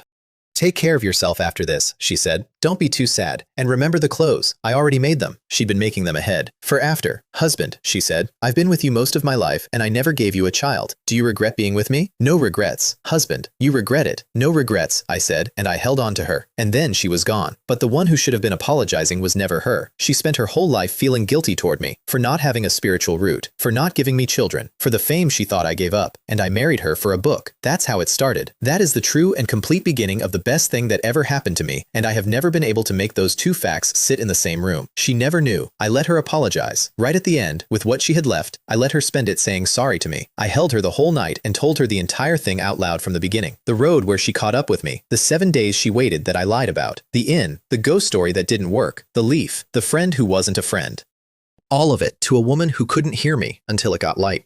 That was the morning I found out what alone actually means. I'd had 150 years of practice at being by myself, and none of it was this. The tomb of my beloved wife, Wen Ru. I buried her on that mountain because it was beautiful there and because nobody would ever come. I don't know how long I stayed by it, long enough that it stopped being a number. Then I walked back and pushed open the door of our house. Everything in that building was a thing we had both touched. Nobody would ever stand with me at dusk again. Nobody was ever going to ask me if the porridge was warm. I closed the door. 10 years went by after that, and I could not tell you one specific thing that happened in them. I got to chi refining level 4, 200 years old, and I found out something ugly about the mortal world, which is that the spiritual chi down here is so thin that 6 is the ceiling. Not because I'm slow, because the fuel runs out. Past that, a body burns more than it can gather, and the cultivation you have starts leaking back out into the air. So I went to her grave with a wine gourd and sat down. Ruer. I'm going to go and find my Dao now. I don't know how many years it'll be before I come back. I'd sat there most days for 10 years. That day was the goodbye. Take care, I said, and I got up. Then I went to the Dao sect, which I hadn't visited in over a decade and barely recognized, and walked into a room full of what any sane person would call rubbish. I put the spirit eye technique on my eyes, which drains all the color out of the world. Everything in that room went gray. And one thing didn't. A small pouch, sitting in a pile of junk, showing color, and every few seconds putting out a flicker of light. Everything perishes, and you alone are standing there. You're not exactly being subtle. A storage pouch. I opened it with a thread of chi and turned it upside down, and out came 2 spirit stones the size of eggs, a technique manual that goes up to chi refining level 5, and a small bottle of unidentified black powder. Also the pouch itself, which was the best part of it by an enormous margin, because a storage pouch means a cultivator no longer has to move house like a refugee fleeing a famine. Decades of digging up an empire. One pouch. Absolutely worth it. And that pouch is what made the next part possible, which is the single most calculating thing I have ever done, and I have done a great deal. I needed to know where the cultivation world was, what it was like inside, and whether a man could survive there. I was not going to walk into it and find out, so I became a fortune teller. White robe, white banner, a table at the end of a busy street in Immortal City. Divination cannot be exhausted, the secrets of heaven cannot be fully told. What is yours will be yours, what isn't you cannot force. I charged whatever people thought was fair. I did not care about the money at all, because taking a person's wrist to read their fortune is the only way I know to slip a thread of spiritual chi into a stranger's body and see whether anything answers. If something answers, they have a spiritual root. If nothing answers, they're mortal and there is nothing to be done. I read hundreds of hands before I found the first one. Here's what that search taught me, and it is the ugliest number I know. Roughly 5 people in 10,000 have a spiritual root. 1 in 2,000. Everybody else, every single other person in every city I ever walked through is locked out permanently and will never once be told. And when I found one, I would give them a chance. Never openly. I'd never show my face. I'd arrange for a wandering martial artist to die on an empty road just as they walked past with a manual on the body, or for a book to turn up in a bought lot, or 100 other versions of the same trick. A cultivation manual that goes up to level 3, 2 spells at the back, and folded inside it a map to a place I suspected was the cultivation world. Then I'd write it down. Immortal Seed number 1, Zhu Guanyi, a young lady of the Zhu family in Jimo City, about 20, spiritual root confirmed, type unknown. Opportunity delivered, await the harvest. I did that for another 60 years, 99 of them in the end. Now, I know how that sounds, so let me say the honest version out loud because you're going to work it out anyway. I did not know whether those maps led anywhere. I did not know what would happen to a level 3 cultivator who walked into the real cultivation world alone with no backing and no idea what he was doing. I sent 99 people to find out. I told myself, and it's true, that every one of them chose to go. I never pushed anybody. I gave a person who was going to spend their entire life not knowing that they were locked out of the sky a chance to find out otherwise, and what they did next was theirs. A man who hears the Tao in the morning can die content in the evening. I also told myself I had a clear conscience. I said that quite a lot actually in those years, which is usually the tell. At 270 years old, I burned both my spirit stones in one sitting to force chi refining level 6, and I want you to understand that spending those 2 stones hurt me physically. I've been carrying them for decades and never touched them. Afterwards, I swept the dust of them into a jade bottle and kept it, because I did not know whether spirit stone powder was useful, and I was not about to find out by throwing it away. That was my ceiling. 6. The mortal world had nothing left to give me, and then the harvest started coming in. They came back the way real answers come back, which is slowly and in pieces and mostly through the dead. The first one was a man recorded in my book as Shu Fu Gui, which is a name you give a farm boy, and who had spent the last stretch of his life calling himself the Hao Ran Cultivator, which is a name you give yourself. Gaud found a manual at 40. Gaud found the world. Gaud gotten in. And at the end of his autobiography, in handwriting so hard it went through several pages, he wrote, "I wasted my life. I will die a chi-refining nobody. If only I had started 30 years earlier." 40 years old when he found the door. Everything he could ever have been was already behind him. Gao came home rich, and he made his family rich, and that whole village of tenant farmers who used to go hungry is a wealthy house now. All of it out of one book he found on a road because a man he never met wanted to know something. And in his papers, he had written down absolutely everything he saw in the cultivation world, in obsessive detail, because he hoped a descendant of his would have a spiritual root and would need it. Gao left me a map. Out of 99 seeds, 1 or 2 in 10 came back with anything at all. I don't know what happened to the rest. That's the honest answer, and it is the only answer I'm ever going to have. I took his 5 spirit stones and his manual and a hoe. Yes, a hoe. Lumpy, crooked, badly finished, worse workmanship than any village blacksmith in the empire could manage. But under the spirit eye, it had spiritual fluctuation coming off it, which meant no mortal made it. My first magical artifact was a bad hoe. I took it with a completely clear conscience, and I mean that one. Without me, that family would still be starving in a field. Every gift has a price printed on it somewhere. 74 spirit stones by the end. Richest I'd ever been. 280 years old. Top of the mortal ladder in every direction. Innate martial artist. Chi refining 6. 5 arts at perfection. A criminal organization. 3 wines in the empire's top 3. And a name in a storyteller's routine. And not one single person alive who had ever known mine. I stopped in a tea house on my way out and listened to a man with a gavel tell the crowd how the master of the Xuanling Pavilion and the Hidden Moon swordsman vanished from the world together, and how some say they live on a peach-covered island in the northern sea, and some say they were seen on the snow mountains in the south, and how neither of them was ever seen again. Most of it was invented. Gao got the ending right by accident. I flicked a silver coin into his bowl from across the room and was out of the door before he looked up. Then I walked southwest for a long time, into a mountain range tens of thousands of li across, following a dead farmer's map. I could feel it as I got deeper in. The air was getting thicker. There was a second-order spiritual vein somewhere ahead, and the chi coming off it was already stronger, hundreds of li out, than anything in the entire mortal world.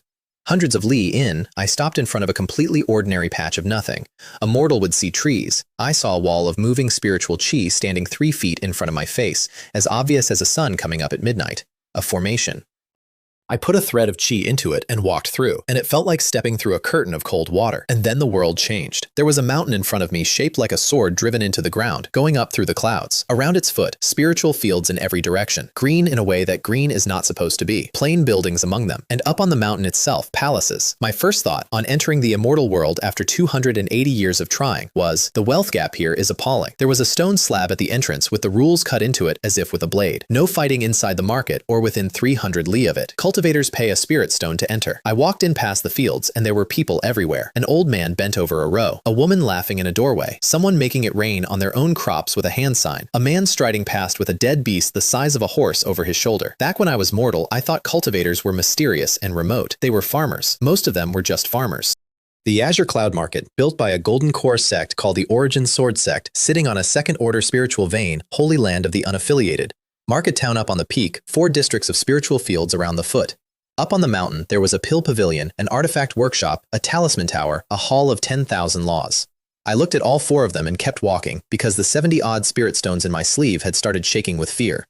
Simply living in that market costs a few dozen spirit stones a year.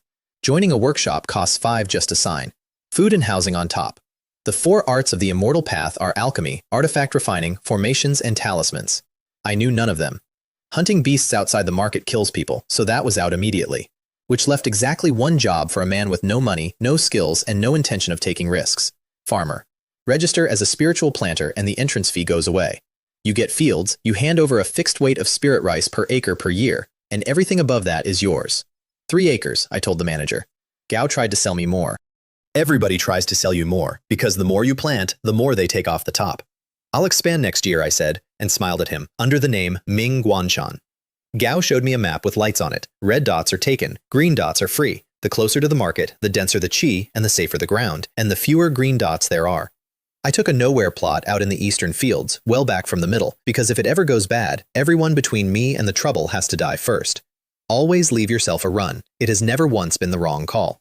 So there I was, 300 years old, an innate martial artist, a first-rate swordsman, a former hallmaster, a former pavilion consort, the man who wiped out the Qing Chang sect, standing in a weed-choked field next to a wooden shack that groaned when you opened the door, holding a fist-sized bag of rice seed, my neighbors. On the left, a young man dressed like a scholar. On the right, a woman who came out yawning, said hello very pleasantly, and then had a large man arrive out of nowhere, put an arm around her waist, and walk her inside. The cabin then shook for some time. 20 spirit shards, said the scholar on my left, conversationally, while making it rain on his own field. Not bad. A spirit shard is what you get when you cut a spirit stone up. 100 shards to a stone. If a stone is a coin, a shard is a penny. 20 shards, my good sir. Are you serious? Welcome to the immortal world. I worked those 3 acres until sunset, and I want to say that I was, at least, extremely good at this. I'd farmed for 50 years on 2 different mountains. Spirit fields are just fields. The soil doesn't care. The only real difference is that the crop has to be watered with rain. You make yourself out of spiritual chi 3 times a day, morning, noon, and evening, which is why mortals can't grow it and cultivators resent it. A year later, I ate my first bowl of my own spirit rice and nearly cried. 3 acres, about 120 caddies an acre, because my rain technique was only at proficiency. 1,000 caddies an acre goes to the market, fixed, regardless, which left me a bit under 400 caddies for the year, worth about 4 spirit stones. 4 for a year. Those who wear silk are not the ones who raise the silkworms. My neighbor on the right opened her door while I was sitting in the dirt eating it, took one look, and offered me a 50% discount, 10 shards. I picked up my bowl, turned around, and shut my own door in one motion. Vixen, you will not shake my Dao heart. She wasn't after my Dao heart, she was after my rice. The scholar on my left was called Hu Jiming. Gao'd passed the imperial exams in the mortal world, which is more than the man whose body I'm wearing ever managed, and then stumbled onto the immortal path and ended up here. Nice man. Farmed a bit, hunted a bit, went out with parties of 5 to kill first-order beasts in the mountains, and came back with 20 stones for 4 days of work. 20 stones in 4 days. Against against my 4 in a year. That's the actual economy of that world. Farming is what you do when you have decided not to die. I watched a Foundation establishment cultivator come in over the market once, on a sword, in the sky, and land on the peak, and I stood there in the mud looking up like a farm boy at a parade. Human appetite has no floor and no ceiling. As a mortal, I wanted to be a martial artist, then third rate, then second, then first, then innate. Then I saw a man fly, and I wanted to be a cultivator, and now I was one, and now I wanted to fly. Foundation establishment. When? I spent a year going up to the market to browse the stalls without buying anything, purely to learn what things were, because everything I knew about the immortal world I had learned from a dead farmer's diary. I watched 3 or 4 confidence tricks get run on people in that stall district in a single afternoon. Same patterns as the mortal world, exactly the same. Cultivating for 400 years does not make anybody honest. It just gives them more time to work on the pitch.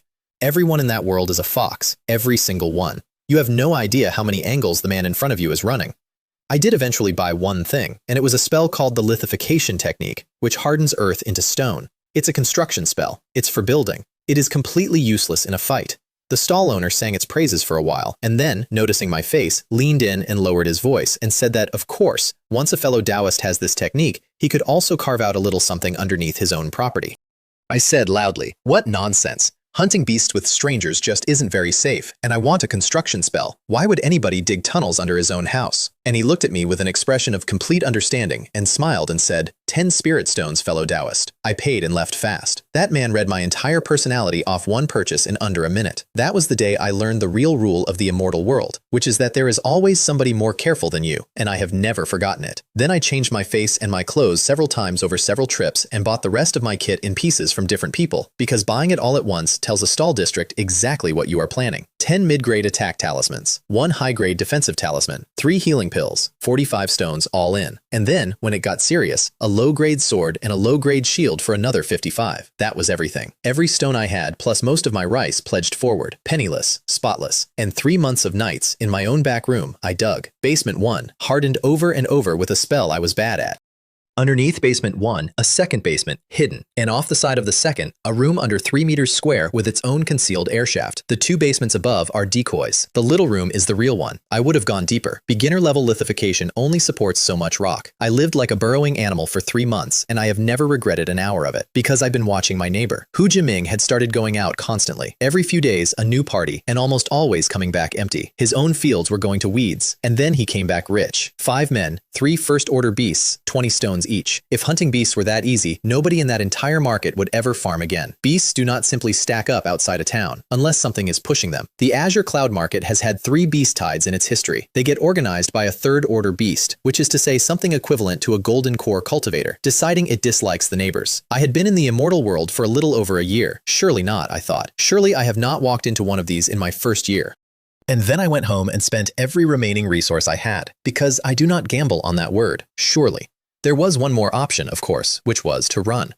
I thought about it properly, and I concluded that if a tide was actually building, then every road out of that valley was already full of things that eat chi refining cultivators, and the safest place in the entire region was standing inside a formation built by a golden core sect. Sometimes the most dangerous place really is the safest place. It just has to be true for a reason, not for a proverb. So I stayed, and I sat in my doorway in the sun in a market where nothing was wrong, and I hardened the same stretch of tunnel wall over and over and over until my chi ran out, then meditated until it came back, then did it again. I have no idea how many times I cast that spell on that rock. I know that the rock was extremely thick when I finished, and a few weeks later the sky over the market filled up with flying boats, and men in matching robes stood on them with swords, and every person in that valley recognized the colors. The Origin Sword Sect had come down from the mountain.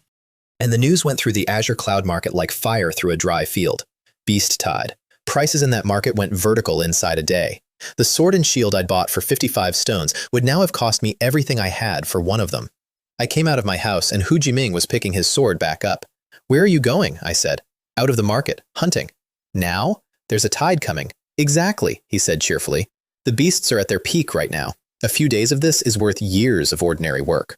And then he said the thing I have thought about ever since. At worst, it costs a life. What's a life to a cultivator with the Tao in front of him? I stood there in the doorway of a shack and looked at a scholar with a cheap sword who had absolutely no chance, and I felt something I do not enjoy feeling, which is smaller than the person I'm talking to. "Fellow Taoist," I said, "take care." I never saw him again. Gao wasn't the only one who went. A tide is a disaster and an opportunity at the same time, and a great many people went out into it, and almost none of them came back, and every single one of them chose it. I got in a hole. When it came, the sky went black. Tens of thousands of them. I have never in 300 years seen that much of anything at once, and standing in front of it, a single person is not a small thing. A single person is not a thing at all. The market's great formation came up, the one that supposedly holds against a golden core cultivator, covering the town and all 4 field districts. I watched the light of it start to shake. That's not going to hold, I thought. And then it did the sensible thing, which was retreat.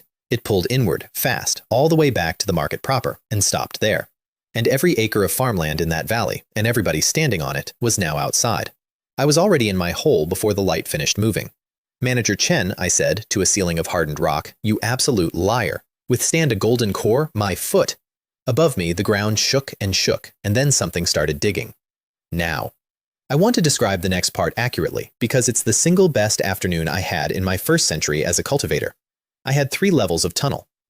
The thing digging into my house came down into the first pit and started working deeper, which meant it was below ground level, in a confined space with no room to move, and I was above it, looking down, in the dark. That's not a fight. That's a fishing hole. I dropped a head-sized fireball on a first-order wolf that never saw it coming and put the floating shadow sword through it while it was still screaming, and it fell into the pit it had spent all that effort digging. Then I chopped it up and put the valuable parts in my pouch. And then I had an idea. I put the turtle shield over my head like a hat, poked out of my own ruined house, picked up a rock, wrapped it in enough spiritual chi to be annoying, and threw it as hard as I could at a beast 40 meters away. Then I went back down the hole. That's called pulling aggro. I did it all afternoon. Fireball, sword, drag it in, strip it, throw another rock. I do not know exactly how many I killed. Somewhere north of 10, first order, low to middle grade. My cheap sword was almost worn through by the end, and my storage pouch was completely full. So full that I had to leave whole carcasses lying there, which caused me genuine grief.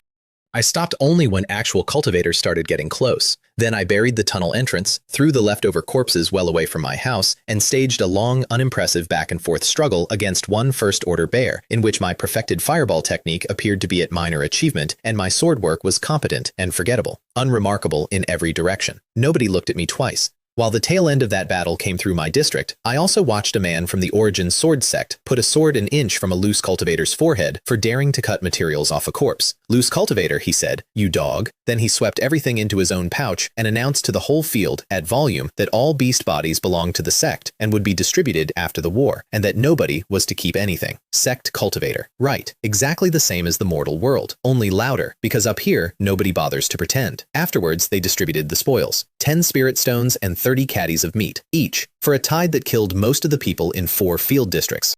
Thousands upon thousands of beast corpses worth hundreds of thousands of stones, and the survivors got 10 each and were grateful. And I want to be clear, remembers they genuinely were grateful. They also waived the rice tax that year, since the battlefield had been the crops. People were happy about it. The Origin Sword sect lost almost no disciples, gained an enormous amount of material, and got their entire junior generation blooded for free. They won that tide harder than the beasts did. Then, because the market's population had dropped so sharply, they announced a foundation establishment pill would be auctioned, which drew cultivators from every country in the region. Sustainable harvesting. Never take the whole crop. They understand the business perfectly. I went home with 20 stones worth of official spoils, and, buried in my own field, materials off more than 10 beasts worth 100 or 2. Richer after the disaster than before it. I sold none of it for 20 years.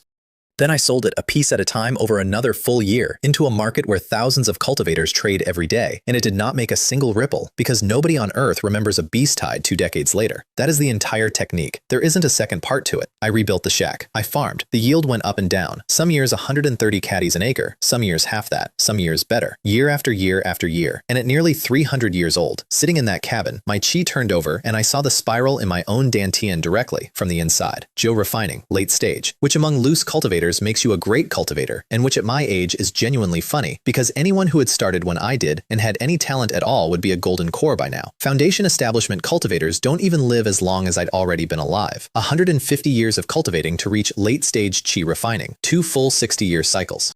I didn't know whether to laugh or cry, so I went down to my wine cellar and got a jar that was nearly 300 years old, poured it into the gourd in one clean arc, and drank it in the dark, laughing, for no reason I could name. Then I took 340 spirit stones up the mountain and bought a trade. 300 for a first-order talisman manual called the Xuanyang Record from the Hall of 10,000 Laws, because the copies in the Stall district are cheaper and half of them are missing the one line that matters. 35 more for spirit ink and a cheap talisman brush. They threw in 10 stacks of blank talisman paper, which was the only reason I still had 5 stones to my name walking out. Great Master of Talismans, Ming Guanshan. The 4 arts are alchemy, artifact refining, formations and talismans, and the saying goes that alchemy ruins your life and refining beggars 3 generations. Formations need talent and a family behind you. Talismans are the poor man's art, which is exactly why they are the hardest. Making a talisman is storing a spell inside paper. 2 conditions. You must genuinely have the spell at minor achievement or better, because you cannot store what you don't own. And then you must push your own chi through the brush and draw the entire pattern of that spell in one unbroken pass. Not one stroke extra, not one stroke short. Correct time, correct state of mind, correct hand. I burned incense, I bathed, I changed into clean clothes, because the manual says the state of mind decides the outcome, and I was going to do this properly. I sat until my head went quiet. A breeze came in the window, and the rice moved outside, and I knew that was the moment. And I picked up the brush, and I drew a light body talisman, which is the lightness technique, which I have at perfection. It caught fire before I finished the 4th stroke. Fail, fail, fail. I went from afternoon until dawn without a single success. At sunrise, I drew an actual sword on the manual. Shameless book. You have insulted me long enough. The Xuanyang record makes it sound simple. You do this, and then there's a final stroke, and it's done. Anybody with hands could follow it. 30 ruined talismans in one night.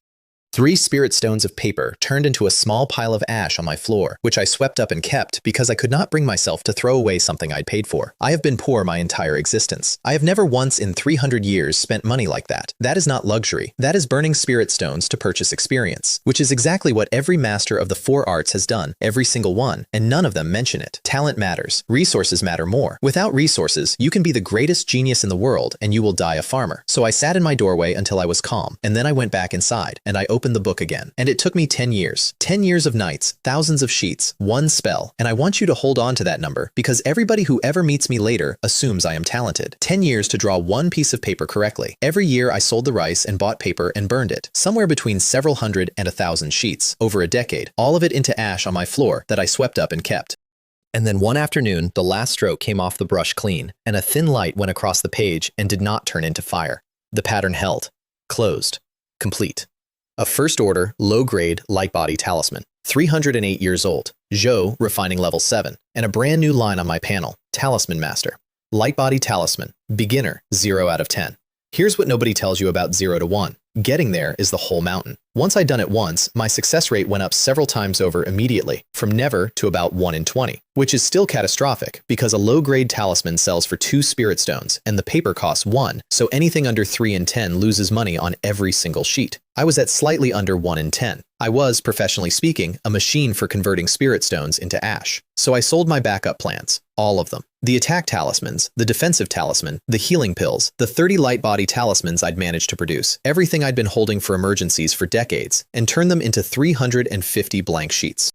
Half a month later, all 350 were gone, and I had 30 talismans worth 15 stones out of 35 stones of paper and ink. 20 stones lost in 2 weeks, and my panel moved from beginner 3 out of 10 to beginner 4. Panel, I said out loud to my own hand. You are a fully grown attribute panel now. It is time you learned how to allocate points. It has never once responded to that. Then I sold my sword, the floating shadow sword, named after a technique I took off a sect leader I killed in a courtyard 180 years earlier. Cheap, second-hand, chipped along one edge, and the first magical artifact I ever owned. I sat in the Stall district in a black robe and talked a young cultivator into it. Barely used, fellow Taoist. Look at the pattern work, still intact. Takes chi beautifully. Not 25, not 23, 19, and it's yours today. That sword was older than his grandfather's grandfather. I threw in 2 light body talismans to close it. Then I sold the shield. Half a month at that stall, and I converted everything I owned into blank paper and got 2 more stones out of it than I'd estimated, because there is no substitute for cutting out the middleman. And then I had nothing again. Poverty and I go back a long way. It has never left me. Not in the bookstore, not on the mountain, not in a wine shop that was one of the 3 great wines of an empire, and not here. I was thinking about the fact that a single foundation establishment pill costs 20 to 30,000 spirit stones. Farming 8 acres nets me maybe 10 a year. That's 3,000 years of farming. For one pill. Even for me, that number is obscene. 3,000 3,000 years is 100 generations of mortals being born and dying. It is 20 or 30 entire generations of chi refining cultivators. Farming is honest and it will never, ever get you out. 17 more years, 45 in that market in total. And at the end of it, a man with graying temples came out of a wooden shack, closed the door quietly, took one look back at the whole valley, and left with nothing in his hands. Next time we meet, I told myself, call me Talisman Master. 325 years old. Zhou refining level 8, which among chi refining cultivators makes you a great cultivator, for whatever that's worth. Light body talisman, past 3 in 10. Cleansing and mind-calming talismans, nearly there. One successful medium-grade fireball talisman, half a talisman master, officially.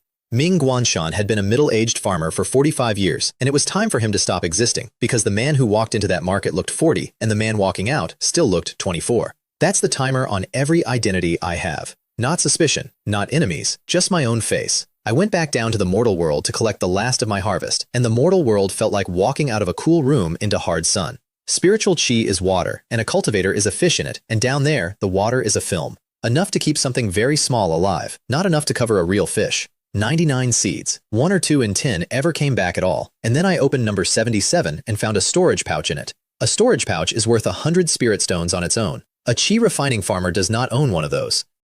Gaud found something.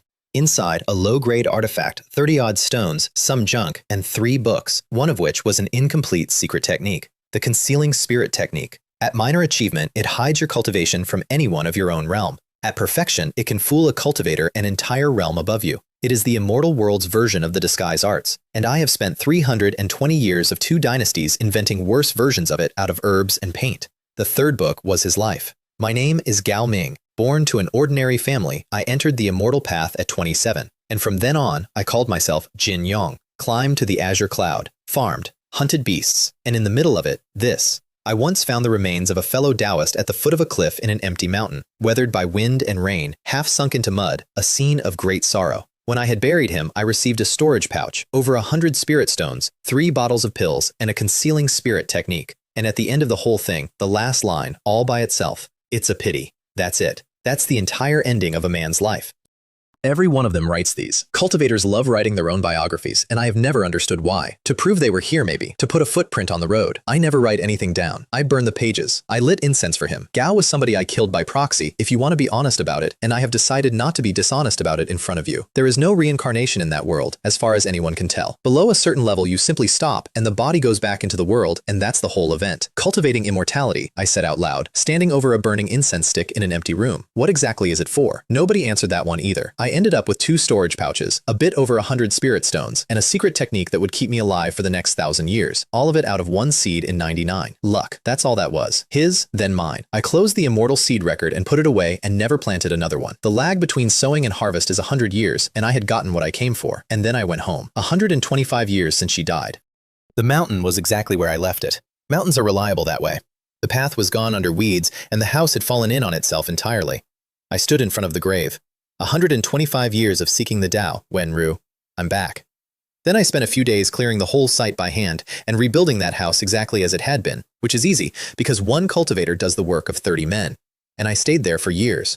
Understand what that actually was. I was a chi refining cultivator sitting in a mortal world where my cultivation could not increase by a single thread and would, given long enough, start leaking back out into the air. Every day up there cost me. I drew talismans in the courtyard and practiced the concealing spirit technique and talked to a headstone. You must be lonely down there, I said once, and then heard myself say it. She died in my arms without a grievance in her, which in that world means there is nothing left. No ghost, no return. She went back into the world 125 years ago, and there is not one particle of her anywhere. I know that. I have always known that. I kept talking to her anyway. She was my wife for most of a life. They say in the immortal world that the higher a cultivator climbs, the colder they get, and people assume it's the power doing it. It isn't. It's the arithmetic. You go into seclusion for 40 years and come out, and a whole generation of everyone you knew has been born, grown, aged, and died while you were sitting still. Do that 4 or 5 times, and something in you stops attaching. I was 330 and nothing but a chi refining farmer, and I had already lived a golden core's lifespan. I understood that mentality perfectly. I understood it much better than I wanted to. 10 years in, the chi inside me started going unstable, which is the world telling you politely that your time down here is up. So I said goodbye to her again and packed and looked back once. Call me Xianxia this life, I said, and went. 3 men tried to rob me on the road in. 3 middle-stage chi refining cultivators, 1 in front and 2 closing from the sides, working a trap they had clearly worked before. They had picked a late-stage 8th-level great cultivator by accident. I did not let the one in front say a single word.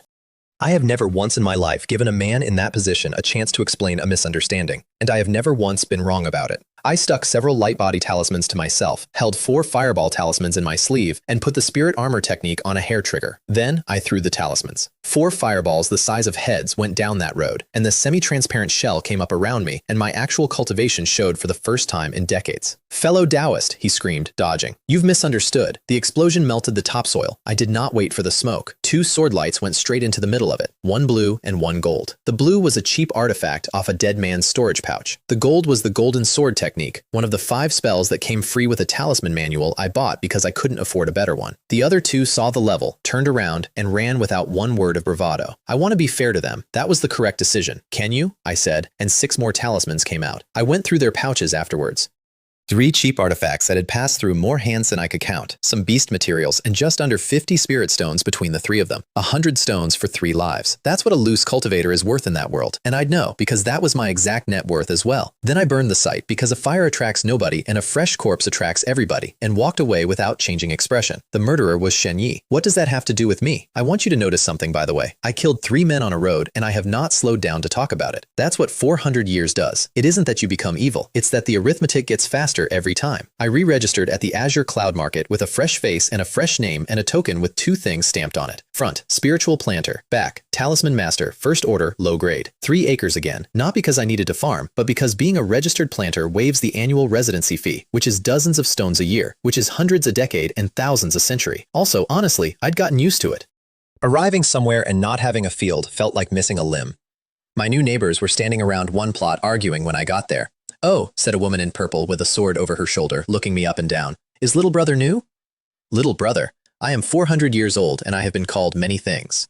Their spirit field had spirit-eating worms in it. I saw that in about 2 seconds, because I have been farming since before their grandparents' dynasty was founded, and the fix is either dig them all out or water so heavily that the worms stop competing with the crop. I said nothing at all. I am new here. I do not know how to farm. They debated it for an hour and settled on watering more, which works, and I went home. The woman in purple was called Kang Li Hua. The locals called her the Jade Sword Fairy. 7th level chi refining, late stage, which is extraordinary among loose cultivators, and she had once taken on 3 late stage first order beasts alone. She would come past my field while I was out there sweating in the dirt with rice seed on my hands and say, "Hey little brother, farming? Fellow Taoist Kang, my name is Xianxia. Please call me Xianxia, or fellow Taoist Ren." "Sure thing, little brother," she said, and walked off with a sword on her shoulder waving over her back. Goodbye, little brother. I want to be clear that this went on for years. I started selling talismans in the stall district. 1 spirit stone a month for the pitch. A 1-meter square of cloth on the ground in a corner spot, because every good spot has been held for 40 years by somebody who is not moving. 4 stacks of paper on the cloth. A little stool. Hands in my sleeves. First customer said my prices were too high. "That's the market rate," I said immediately. "You will not find cheaper anywhere in this valley, and my quality is guaranteed." Then I slapped my token down on the cloth. "Spiritual planter," he read, with a face full of questions. "Sorry, wrong side." I flipped it over and there it was, in very handsome characters. "Talisman master, first order, low grade, market certified, official." Every one of these is a qualified talisman. Gao bought one. That was day 1. 5 talismans in a full day, and after paper and ink, profit of slightly under 1 spirit stone, and if you count the fireball talismans I'm bad at, I actually lost a few shards. Day 2 was worse. 4. The man selling robes at the next stall also sold 1 item that day. His profit on it was about 60 times mine. That is the talisman trade. It is the most crowded, most competitive, lowest margin profession in the immortal world, and it is the only one a poor man can enter, and those 2 facts are the same fact. Then a very well-dressed young man stopped me on my way home and asked whether I was the talisman master, and introduced himself as one too. There was a guild. There was a Talisman Master Guild in the Azure Cloud Market, founded by a second-order Talisman Master of the Origin Sword Sect, and it is the loosest organization I have ever encountered. No premises, no staff. The guild head is a name on a list who has never once attended. They meet a couple of times a year. They compare notes on technique, and they hold the price floor so nobody undercuts. It is not a guild. It is 30 or 40 tradesmen splitting a dinner bill. 60 or 70 official talisman masters in a market of thousands of cultivators. That's the whole profession. I went. I sat there in white with a cup of spirit tea and understood roughly one sentence in four. Everything I knew about talismans I had taught myself out of one very ordinary manual over 30 years with no teacher, which is the most feral possible way to learn a craft. Listening to those people was like being a dog that has wandered into a wolf pack and is trying to seem casual. But I memorized every single thing they said and wrote it down when I got home. The tea was extraordinary, by the way. First spirit tea of my life. I would never in 1,000 years have bought it for myself. I am a man who divides 1 pound of spirit rice across several days. They brought out a young prodigy that day. Inner sect disciple of the Origin Sword sect. First order medium grade talisman master. Early 20s. A small gold sword through his hair crown. Extremely handsome. Extremely polite. With a specific kind of pride behind the eyes that he was not bothering to hide. Everybody flattered him. I flattered him too.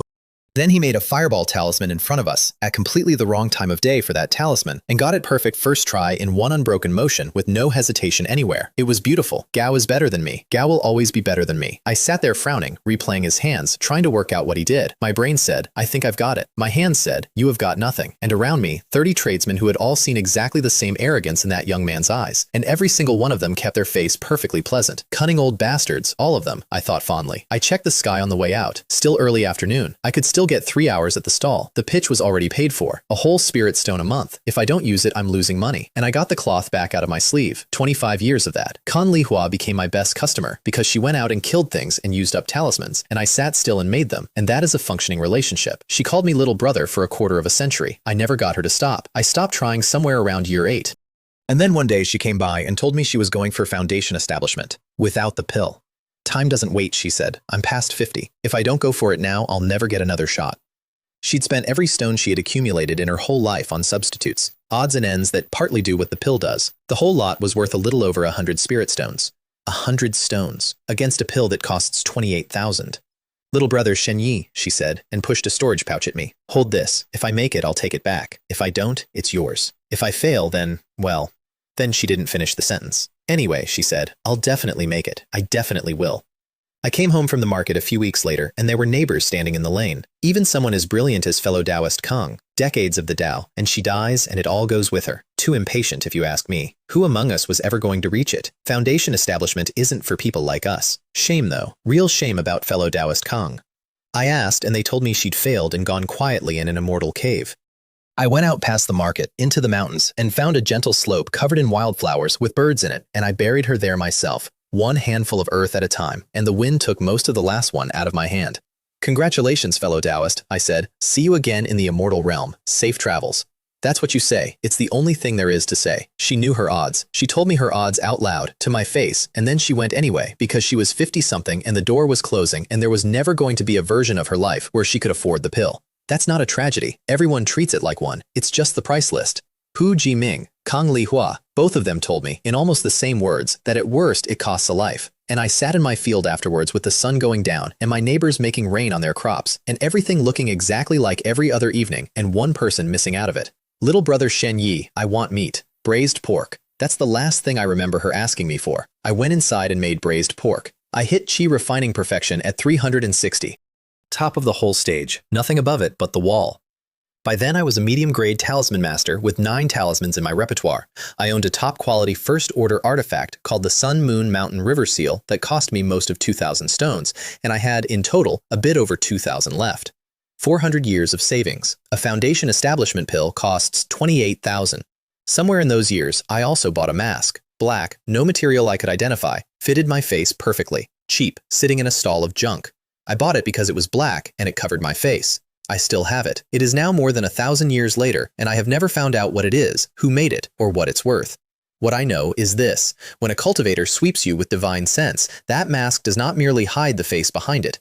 It hides the fact that there is anything hidden at all. I have since had a nascent soul true lord look directly at me and fail. I found the single most useful object of my entire existence in a pile of rubbish in a market for poor people, and I have never told a living soul. Eventually, I left the Azure Cloud market for good and went east to a bigger market called Luosha, run by a nascent soul sect, where the foundation establishment pill comes up for auction roughly every 30 or 40 years.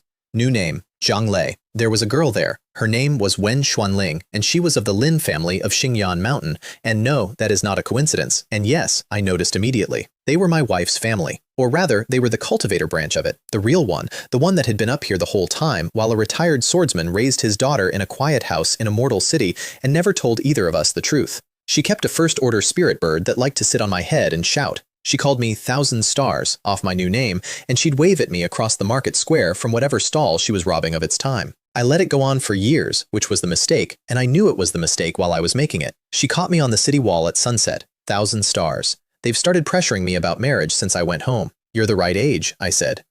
Congratulations on starting a family soon, fellow Taoist Xuanling. 1,000 Stars. She looked at me for a long time. Don't you have anything you want to say to me? And I looked at the sun going down over 100 li of golden spirit rice, and I said, fellow Taoist Xuanling, did you know I once had a wife? She was only immortal. I didn't realize until much later how much I loved her. Ha, immortal. Am I, Wen Xuanling, worth less than immortal? Then she tilted her head and her voice changed completely and she said, fellow Taoist 1,000 Stars, it's windy up here on the wall. You should go in early. You'll catch a chill. Fellow Taoist 1,000 Stars, until we meet again. And she was gone off the wall before I could answer, with a bird chasing after her. Until we meet again, fellow Taoist Xuanling, I said, to nobody. Here's the part I couldn't say to her. I did see familiar things in her. Of course I did. The face, a little, the way she stood. Her family made both of them. That's exactly why it could never be her. She wasn't a second chance. She was a resemblance. And using a living woman as a resemblance is the single most contemptible thing I could have done with the time I've got. And I have done a great many contemptible things. So I lied about it gently and let her think she'd lost to a dead mortal, which, to be completely fair, she had. I went to the auction anyway, 9-story tower, 10 stones just to stand in the ground floor hall, 100 for a private box on the second floor, which is where people with some money, but not real money, sit. They made back the cost of the pill on ticket sales before the bidding started. That's why they do it every few decades. I sat in a box in a black robe with that mask on and 4,000 stones in my pouch and watched. A breakthrough pill went for 630, which was at least 20% over the odds. I didn't move. Breakthrough pills are for people who hit bottlenecks, and I have never once hit a bottleneck, which, given the quality of my spiritual root, is genuinely strange and which I have never explained. A 3-element foundation establishment technique came up at over 5,000. Too rich and wrong for me anyway.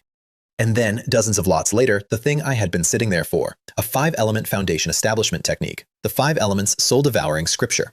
Nobody wants a 5-element technique. 5 spiritual roots means you have every attribute and are mediocre in all of them, and you will never cultivate as fast as anybody. 5-element manuals go cheap because 5-element cultivators are the joke of that world. I have 5 spiritual roots. I took it for 4,000, every stone I owned. And then I sat there for the rest of the auction, doing absolutely nothing, watching a foundation establishment pill sell for 28,000, and then watching a longevity herb sell for more than that. I did not leave early. Never leave early. Leaving early is the loudest thing a man in a black mask can do. Standing out isn't caution. Blending in is. And on my way down the stairs, a girl in a pale yellow robe opened a door behind me and stood there looking at a stranger's back with a very strange expression on her face. That figure, she said. Sister, what is it? Nothing, she said. It's nothing. I got 30 years out of Xianxia before I had to run. Not because anybody found me out, because her younger brother, a young alchemist I'd known for decades, was about to make foundation establishment. His family had a pill waiting for him. Of course they did. Gao was their seed for the generation. And a foundation establishment cultivator gets divine sense, and I did not know whether my concealing spirit technique held up against divine sense, and there is exactly one way to find out, and it is not a survivable experiment. So I left a letter in my own talisman shop. Struck by a whim, I have gone to travel the mortal world. I don't know when I'll return. Don't think of it. Until we meet again, Zhang Lei. And I ran again, without saying goodbye to one single person, for the 4th time in 400 years. I want to tell you about the robe I was wearing while I did it. Moon white, landscape and cloud pattern. Because a woman told me once, from under a blanket, in a house in Immortal City, that white would suit me better than black. She made every robe I owned for the rest of her life, and near the end, she started making them ahead, for after, and the last thing she asked me was to remember that she'd already made them.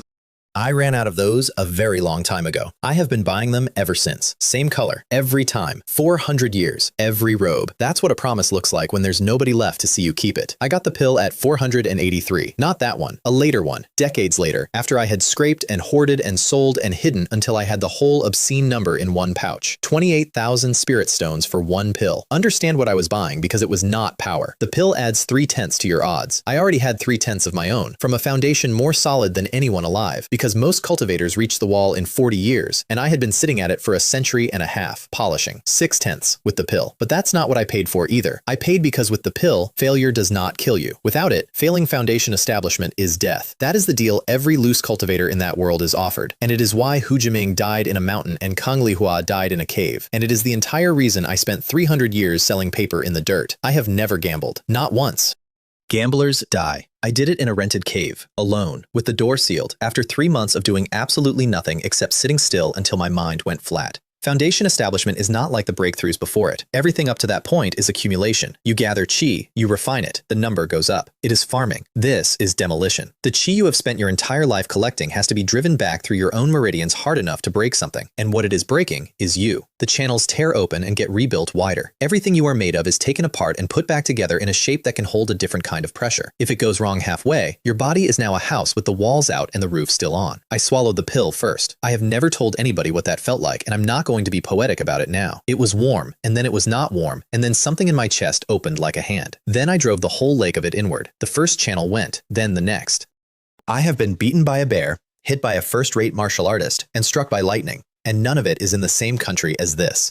This is the specific sensation of your own body being unmade from the inside by something you are personally holding the handle of. And the entire time, in the middle of it, a very quiet, very reasonable voice was saying, "Stop. You can stop. Nobody would know. You've got forever. Do it next century." That is the actual test, not the pain, because I do have forever, and I am the only person who ever attempts that breakthrough who genuinely has the option to quit. Everyone else is doing it at 55 with the door closing behind them. There is no stop for them. There has never been a stop. I could have stopped at any second, and there is no punishment, and there is no deadline, and that is the single most dangerous thing about being me, and I have known it since the night in the rain. If you can always do it later, you will always do it later.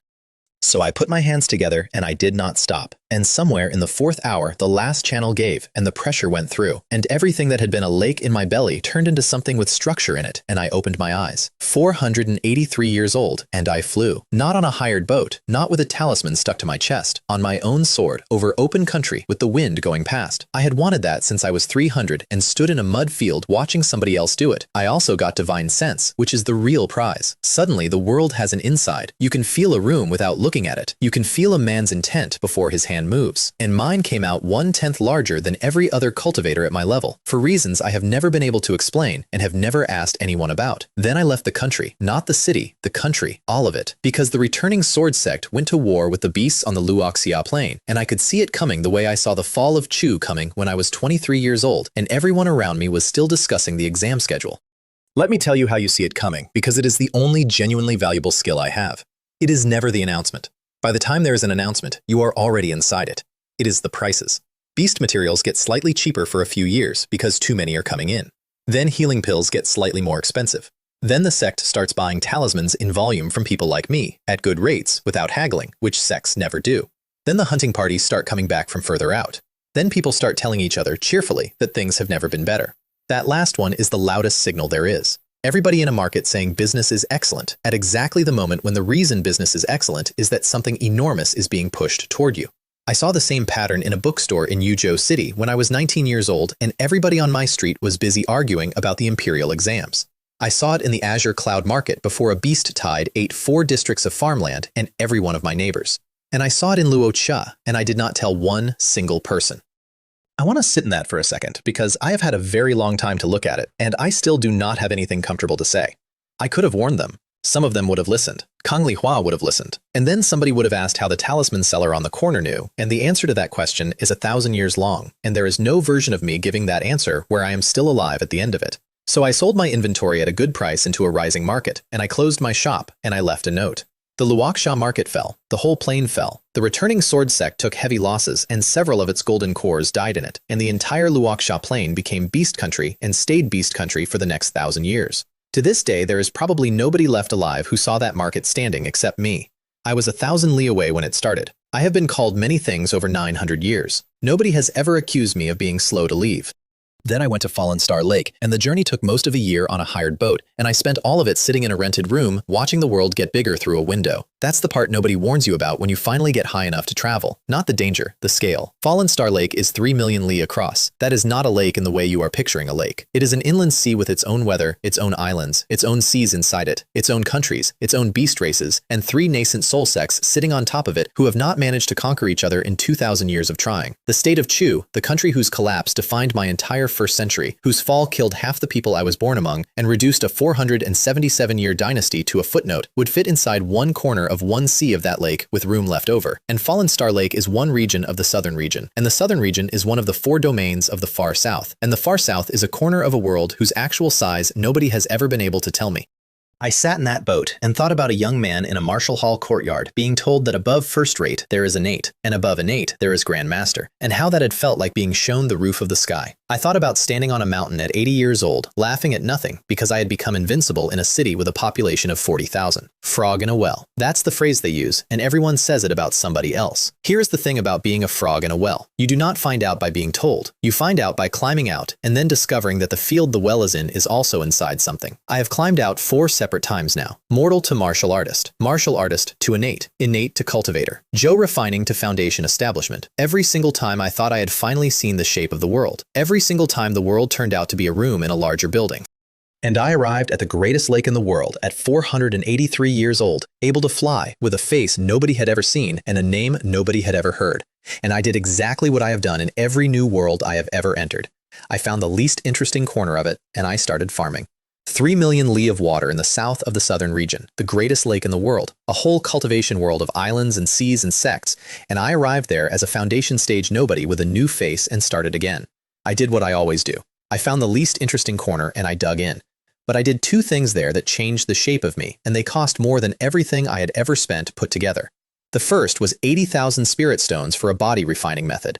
80,000. Nearly 3 foundation establishment pills for a technique that does not make you fly and does not make you cast anything and does absolutely nothing except make the thing you live in harder to break.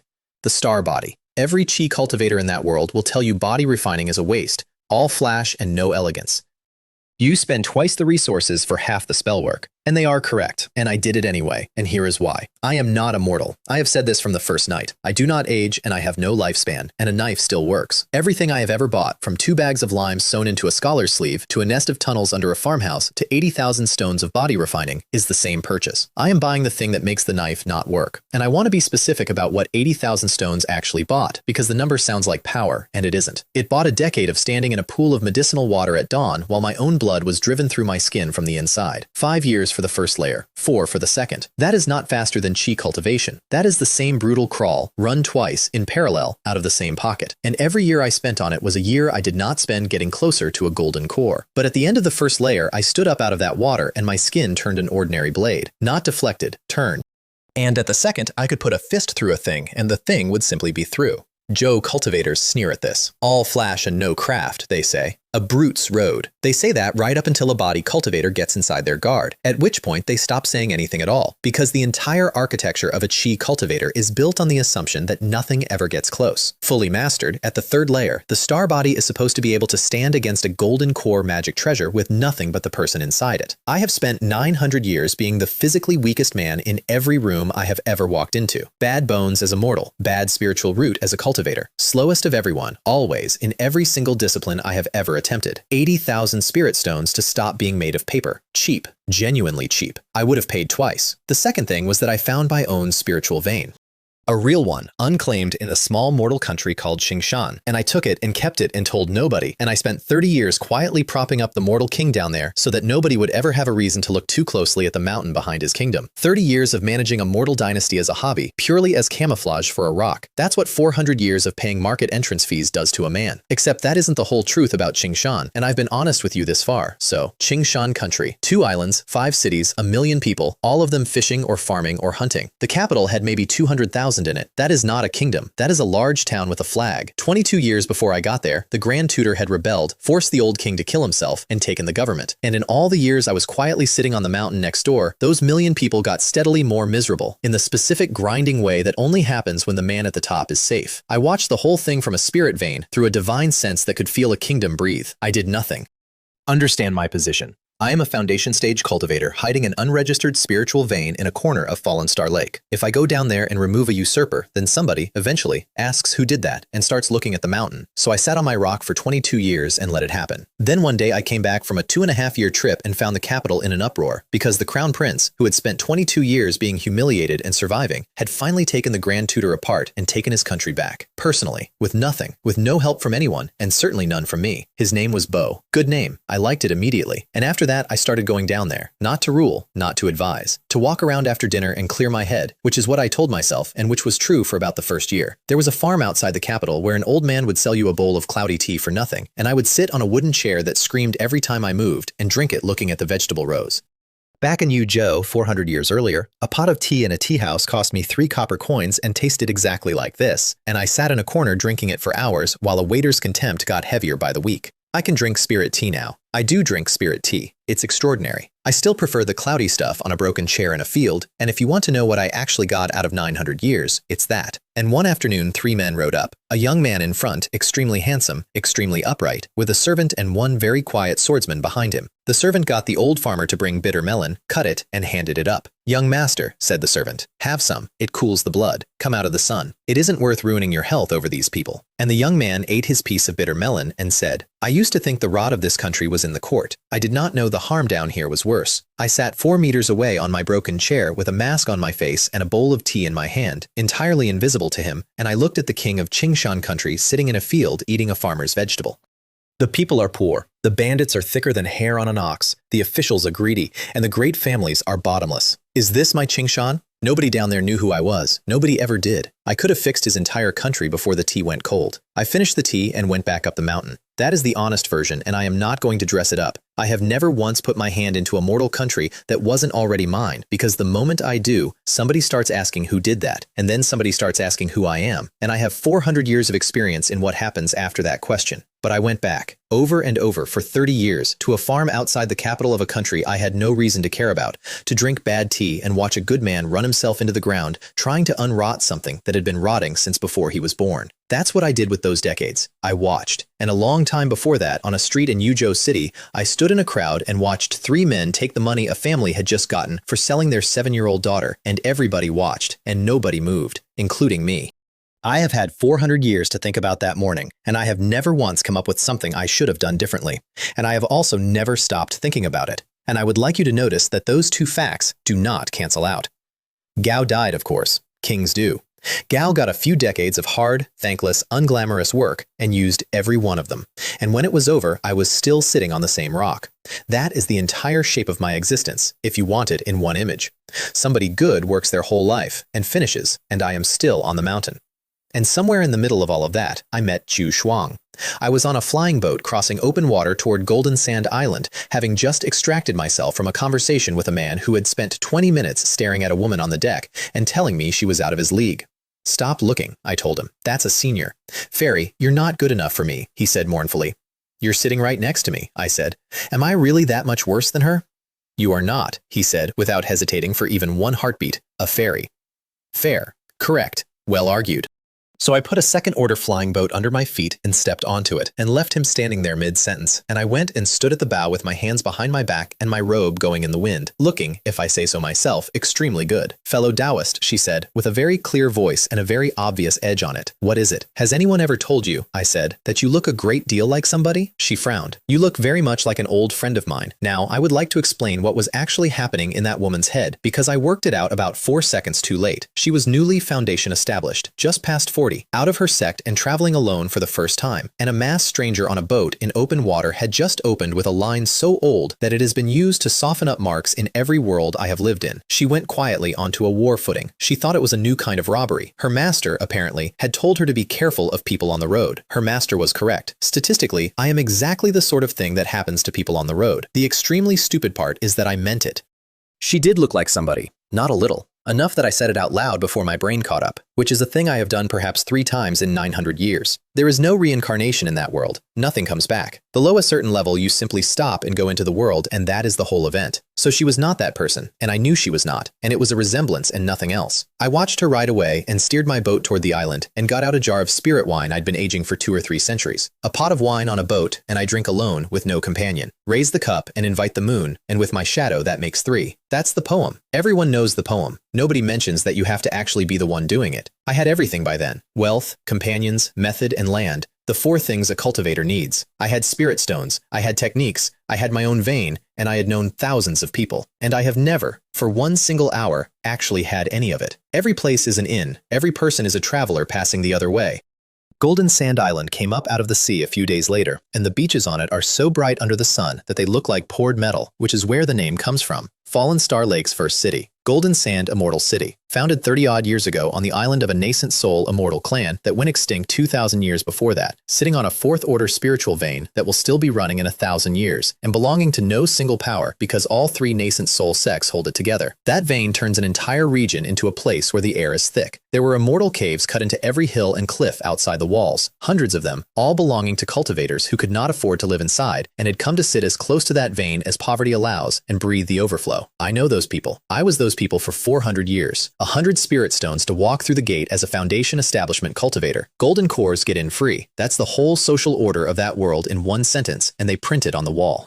I paid, and I was getting my sword out to fly, and I turned around, and there she was again. Fairy, we meet again. You, she said, the lunatic from the boat. So, she said after a while, blinking, you're not a tribulation cultivator? What tribulation cultivator? I am Chen Ming. I am a sociable man who has never once changed his name or his surname. I am a 2nd-order alchemist. How could a dignified alchemist of the 2nd order possibly be a highway robber? Fairy, how dare you slander an innocent man's character? That was the single most outrageous thing I have ever said out loud, and I said it with the face of a man who has been personally wounded, and I have never in my life been so grateful for 400 years of practice. Then I misunderstood you, she said, turning her head slightly. My name is Chu Shuang, Falling Cloud Sect, and you, fellow Taoist Chen, just a loose cultivator from overseas, I said, and sighed. Nothing worth telling. I have found that a sigh does more work than a biography. People fill in the rest themselves, and they always fill it in kindly. I had never heard of the Falling Cloud Sect in my life. Fairy Chu, I said, as she was leaving.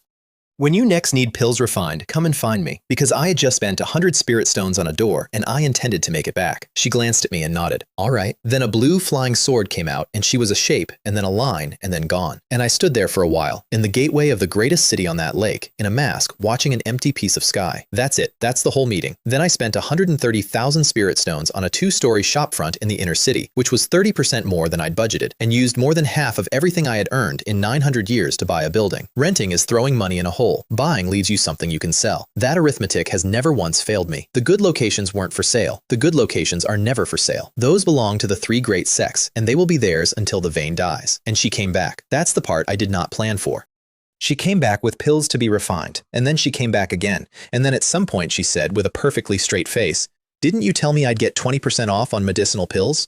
I had, in fact, said that, once, as a sales technique, to a stranger in a gateway over 100 years earlier. I took it seriously, she said. She absolutely had. She had been carrying that discount around for a century, like a receipt. 210 years in the end. I am not going to give you all of it, and not because I'm being coy, because it is not finished and because it is not entirely mine to tell. But here's the shape of it. She was the first person in 700 years who was not going to be dead in 40. That's the entire thing. That's the whole difference. Everyone I have ever cared about, I cared about with a timer running. My teacher, my neighbor, my dear, my wife. Every single one of them was a countdown, and I knew the number when I met them. And here was somebody with a real lifespan, in a world I'd finally climbed into, who could conceivably still be standing when I got wherever I was going.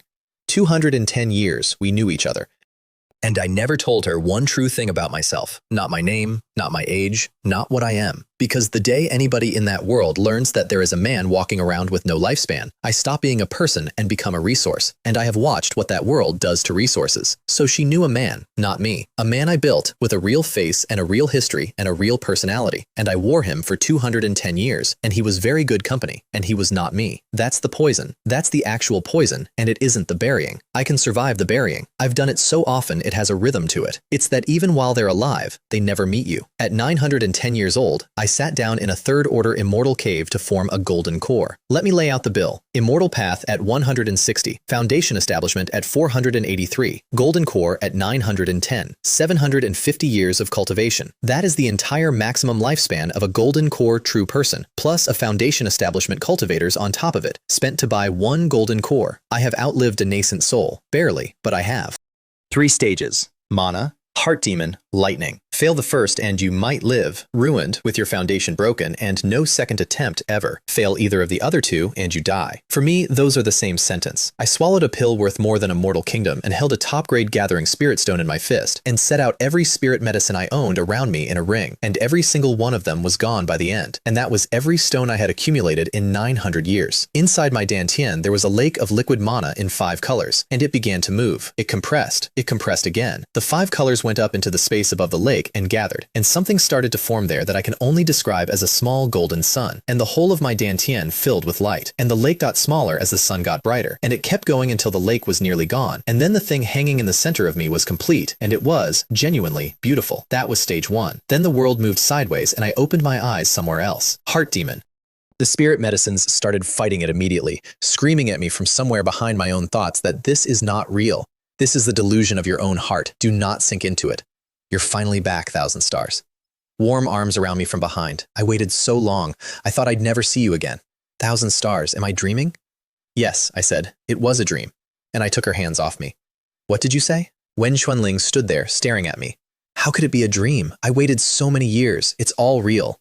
1,000 stars. Sit down. Tell me everything that happened to you. 1,000 stars. 1,000 stars. I closed my eyes. You are a heart demon. How dare you touch my Tao heart? You are to be executed. 1,000 stars, she said. No. Your name is Wang Longwei. You've been lying to me the entire time. And then she laughed, and it was a terrible laugh. Zhang Lei, Wang Longwei. Ha! 1 sword. She stopped. The world turned over again.